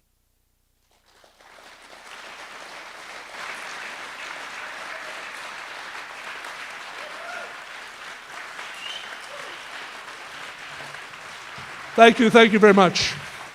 I love you guys too, believe me. Okay, you guys, we're going to take question and answer period now. So anybody that has a question for Mitch or Kathy, we have a microphone here at the front. If you want to just come and line up at the microphone, we will be glad to answer any and all questions that you have.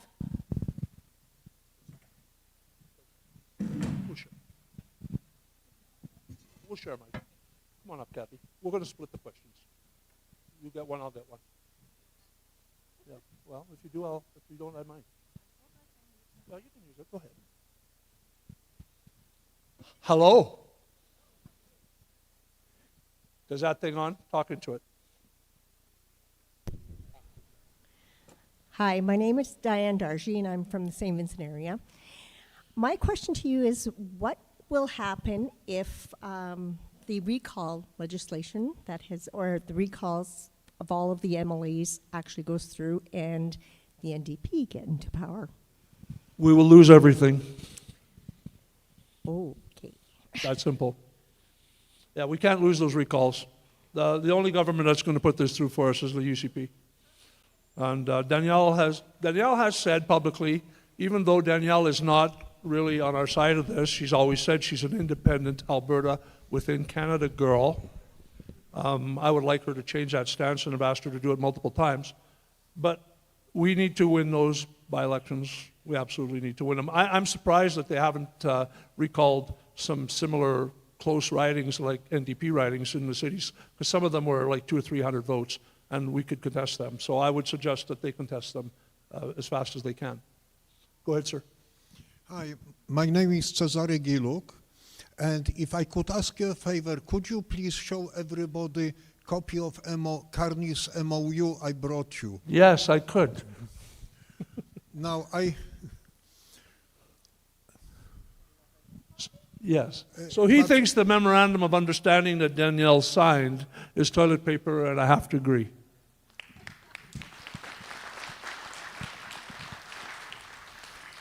I left Poland, which was under communistic regime, when I was 24. So I have comparison, Canada and Poland under communistic regime. Canada is not very far. We had like 4 to 8 people crammed into one-bedroom apartment. The same as CBC is telling you, Canada is the best country to live. Polish news were showing cardboard huts in Africa and telling us how better we are because we have hard roof above our head. As bad as was, we didn't have so many homeless people in Poland under communistic regime as we have under liberal regime in Canada. Thanks for your comment, sir.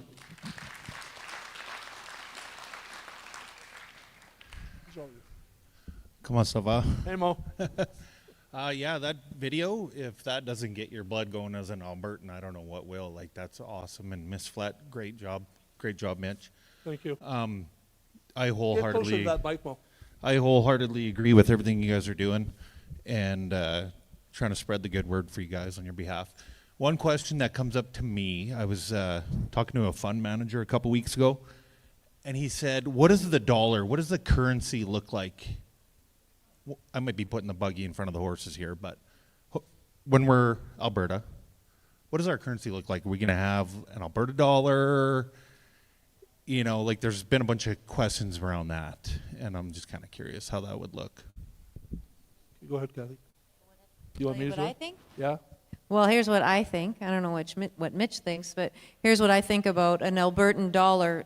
A lot of people do get nervous around that question because they're not sure, well, what are we going to use? What is it going to look like?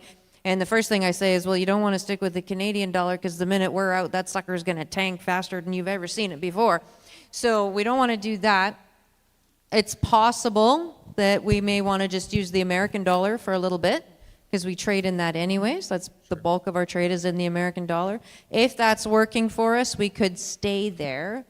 But at the end of the day, in order to keep ourselves as insulated as possible from the digital currency, we need to have some sort of an Alberta dollar that we can at least use to trade among ourselves and to buy things among ourselves. Now, for all of you that love to shop on Amazon and everything else, you're going to have to suck it up and go with that digital currency because that's how it's going to run.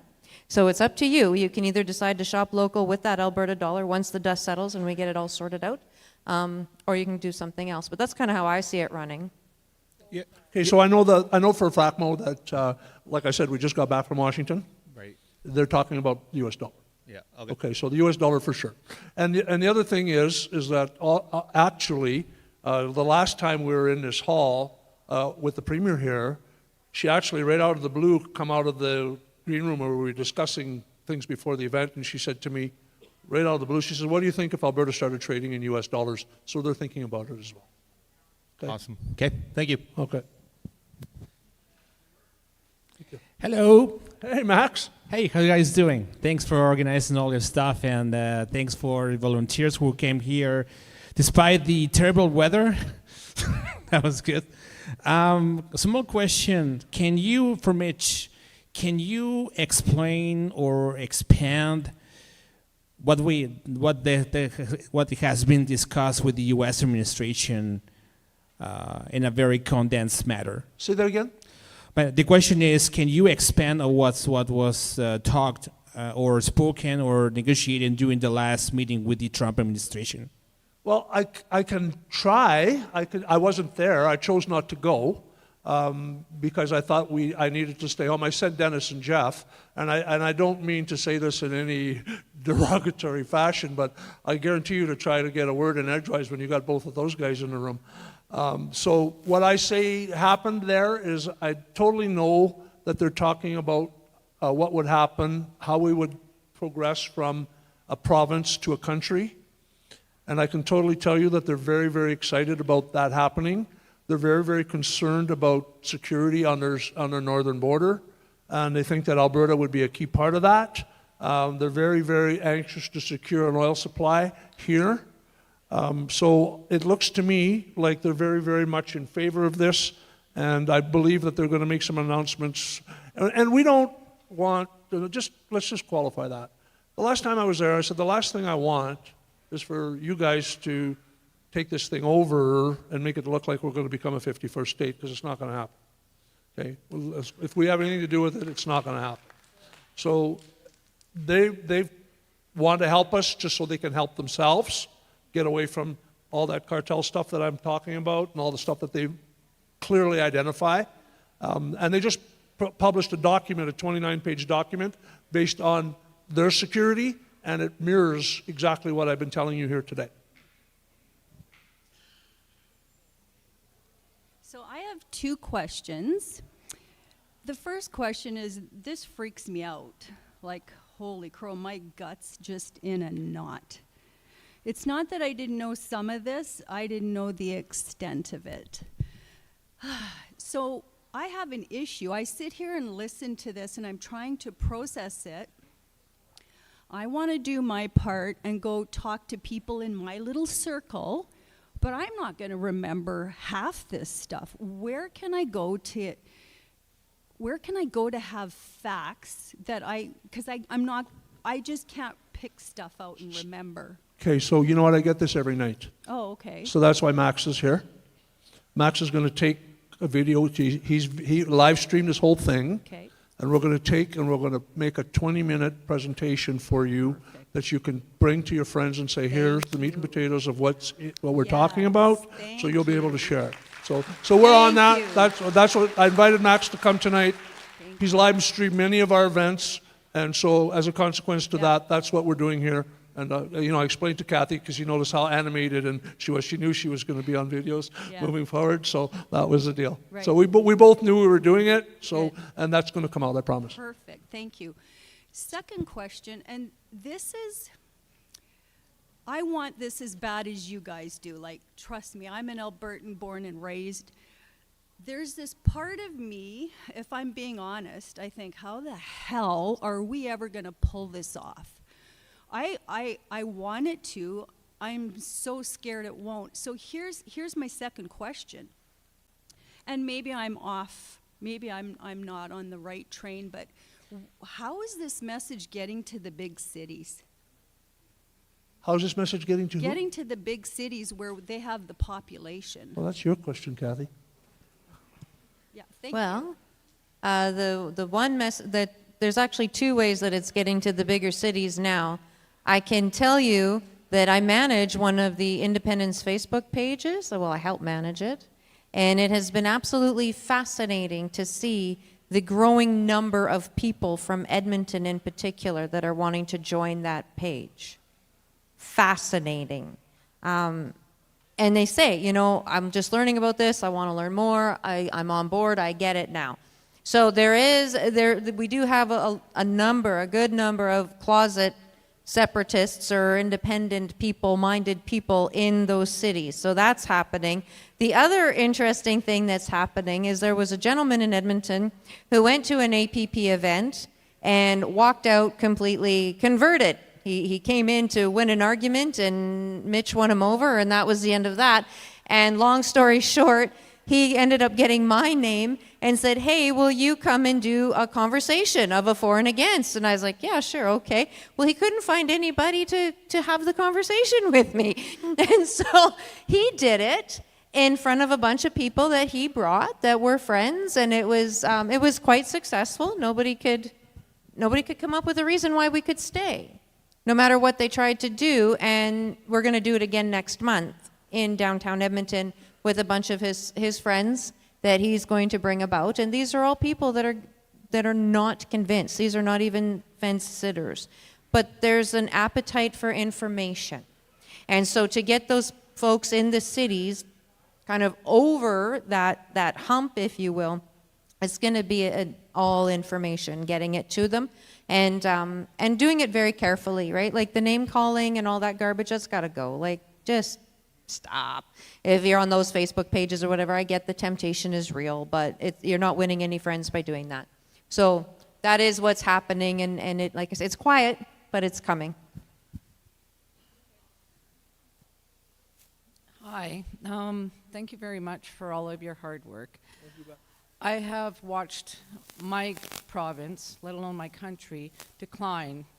I had a child in the 90s, and I had 2 children in the 2000s.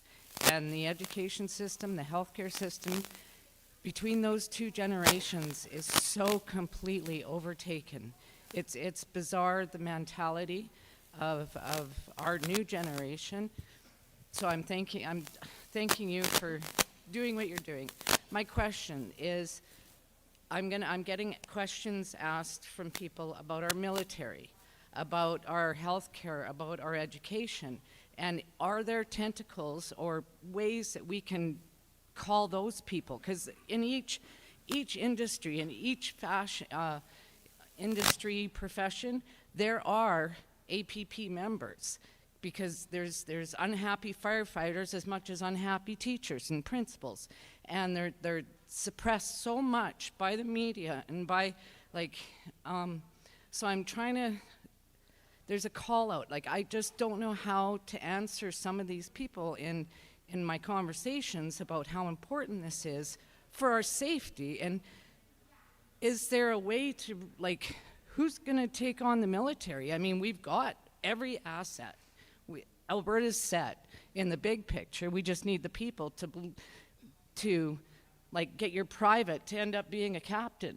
You know what I mean? Because there's a lot of teachers that could be principals in Alberta, and privates that could be captains in our Alberta military. And like, yeah, I just don't know how to answer them, that there is more of a movement coming through all of these industries. I don't know what my question is, but I just, the tentacles, there's got to be ways of pulling these people. So are they challenged with actually believing that things could be different? That's what they're not having, that's what they're having a hard time wrapping their minds around?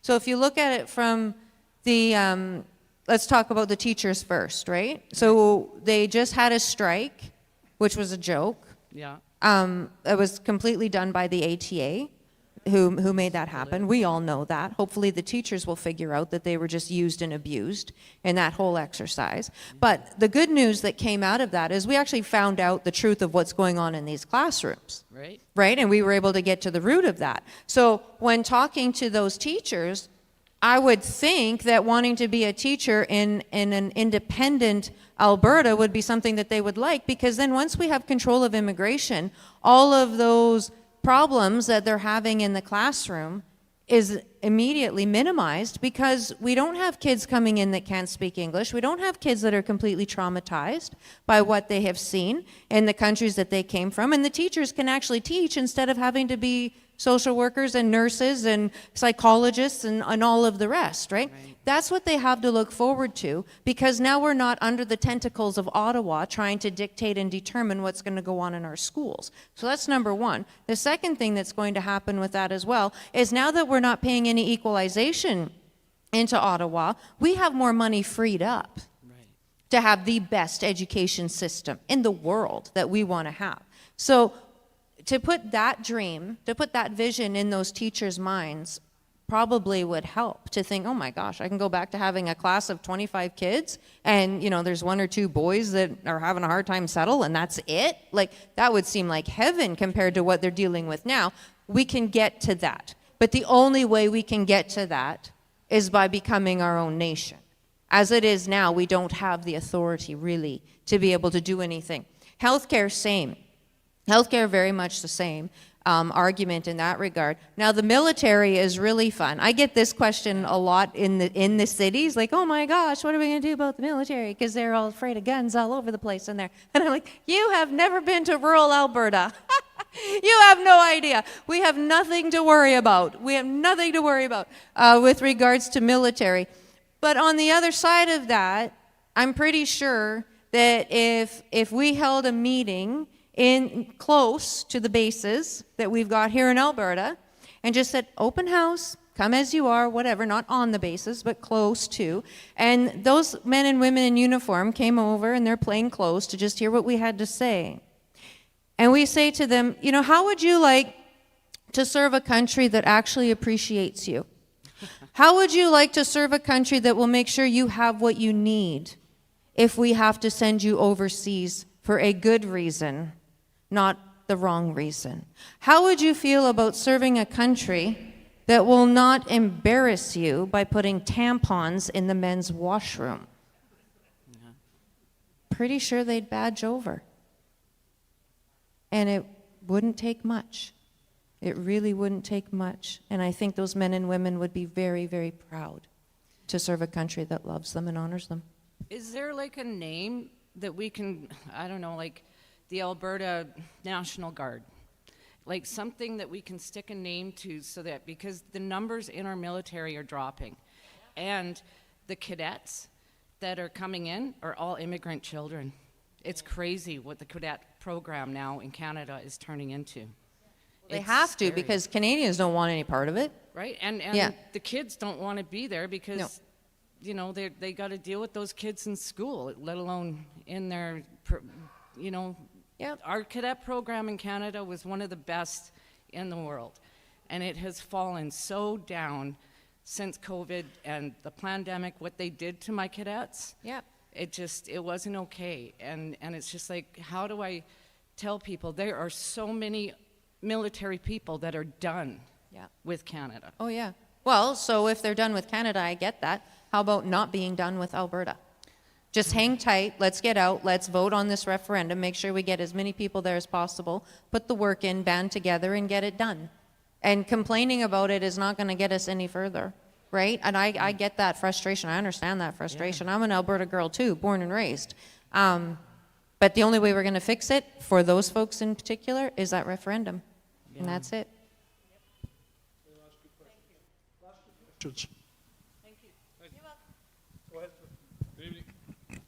Thanks for having this event here. Good, you're welcome. Alberta's been getting the dirty end of the stick here on separation and becoming our own country. We've been getting the kind of like the black sheep. And you mentioned that you went to Saskatchewan. They have a separation thing going on too. Yep. So my question is, how serious are they?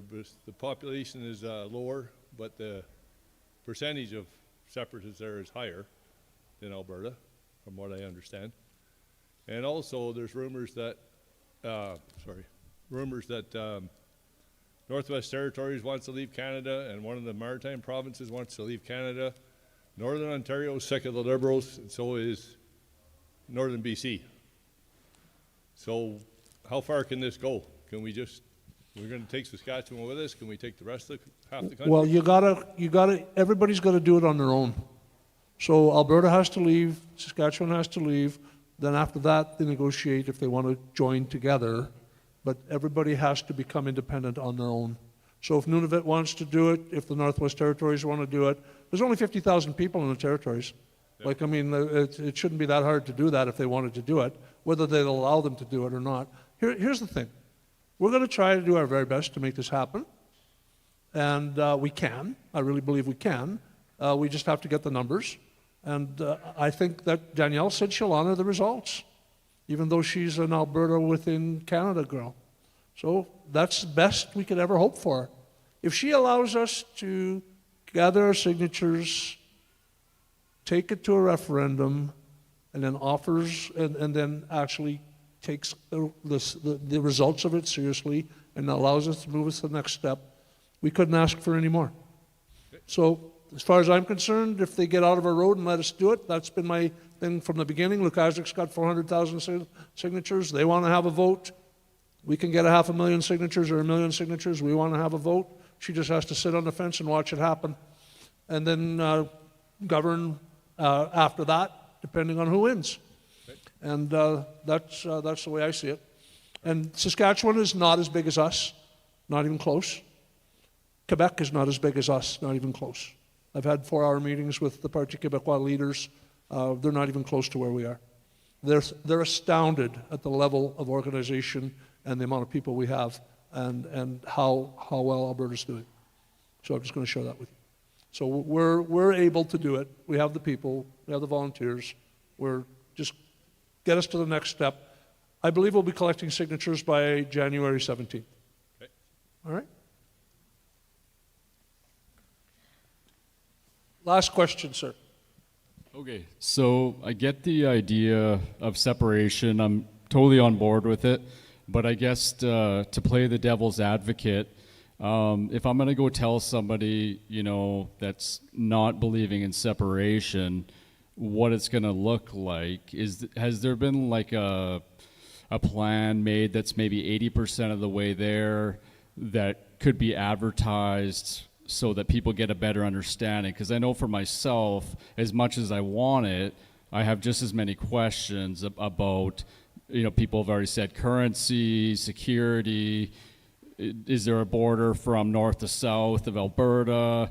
Like, there's so many questions, and I get the point, I get the freedom, I get the prosperity, there's so many positive things, but is there enough information, or can we get that information soon to the rest of the people in Alberta so that they can get behind it?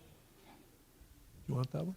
So you're looking for a map kind of thing? Like how do we get from here to there? What is it going to look like? Yeah. Like, to me, like all the information tonight is really good. Yeah. You've got the why, now the how. We have the things we don't like. Yeah. But we don't maybe have like a full picture of what it looks like going forward. Sure.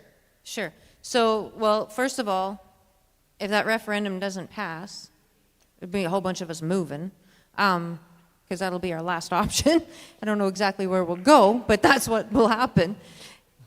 Let's say the referendum passes, then what? Well, now that obligates our premier to sit down with all of the other premiers and the federal government and First Nations to start talking about what life is going to look like with us taking ourselves out of Confederation. That doesn't just happen overnight, right? That's the beginning. And so then as those negotiations continue, that's when we start to find out what things are going to look like and probably have a timeline in place. Eventually, we'll have all of those tentacles that Ottawa has here, and they do, right? Like there's a whole bunch of things in that Constitution that we're going to have to say, okay, this is ours now, this is ours now, this is ours now. We're going to have to do tax collection. We're going to have to ramp up policing here. We're going to have to get some sort of a military on the go if that's what we decide we need. There's going to be all of these things that get put in place. That's going to take a handful of years. It can't just happen in a few months. So a handful of years, we get all of those things in place. Then, once that's all done, we've got our currency figured out, we've got our banking figured out, and there's going to be a lot of things we learn along the way. No other province has done this before, but that doesn't mean that it's not all figure-outable, right? So we'll figure out things as we go, we'll hit the bumps as they come, and then my guess is probably 4, 5, 6 years down, as we get, hopefully sooner, but Ottawa's going to make this miserable. Let's just be honest. So let's go with what we've got. We have our Independence Day, and we have our parades, and we have our celebrations. But that's what it looks like. So the process is first the referendum, then those negotiations get going. That's when we figure out who's got the stronger political will. Is it Albertans or is it Ottawa? That is when our letter writing campaign goes on overdrive to all of our elected officials, federal and provincial and municipal. This is going to take all 3 levels of government to get the job done. And we watch like hawks on what they're doing and make sure that they're doing their job to negotiate our way out of here. But as far as like a step-by-step kind of a business plan, I know APP has done a great job of putting one together of what we think it's going to look like, but anybody who's been in business any length of time, 6 months into it, you might have to change a few things, and this will be the same. So we're going to have to trust the people that are going to lead us through and support them in doing that to get ourselves to the end. I'd like to thank our volunteers. Everybody that helped put this event on. You guys are awesome. Without you, this doesn't happen. And here you go. And here's one of them right here. Okay, you guys, thank you everybody for coming. Our merchandise and membership tables at the back are going to remain open for another 10 to 15 minutes if you wanted to grab anything. And thanks again very much for coming and braving that awful weather. Safe travels home. God bless.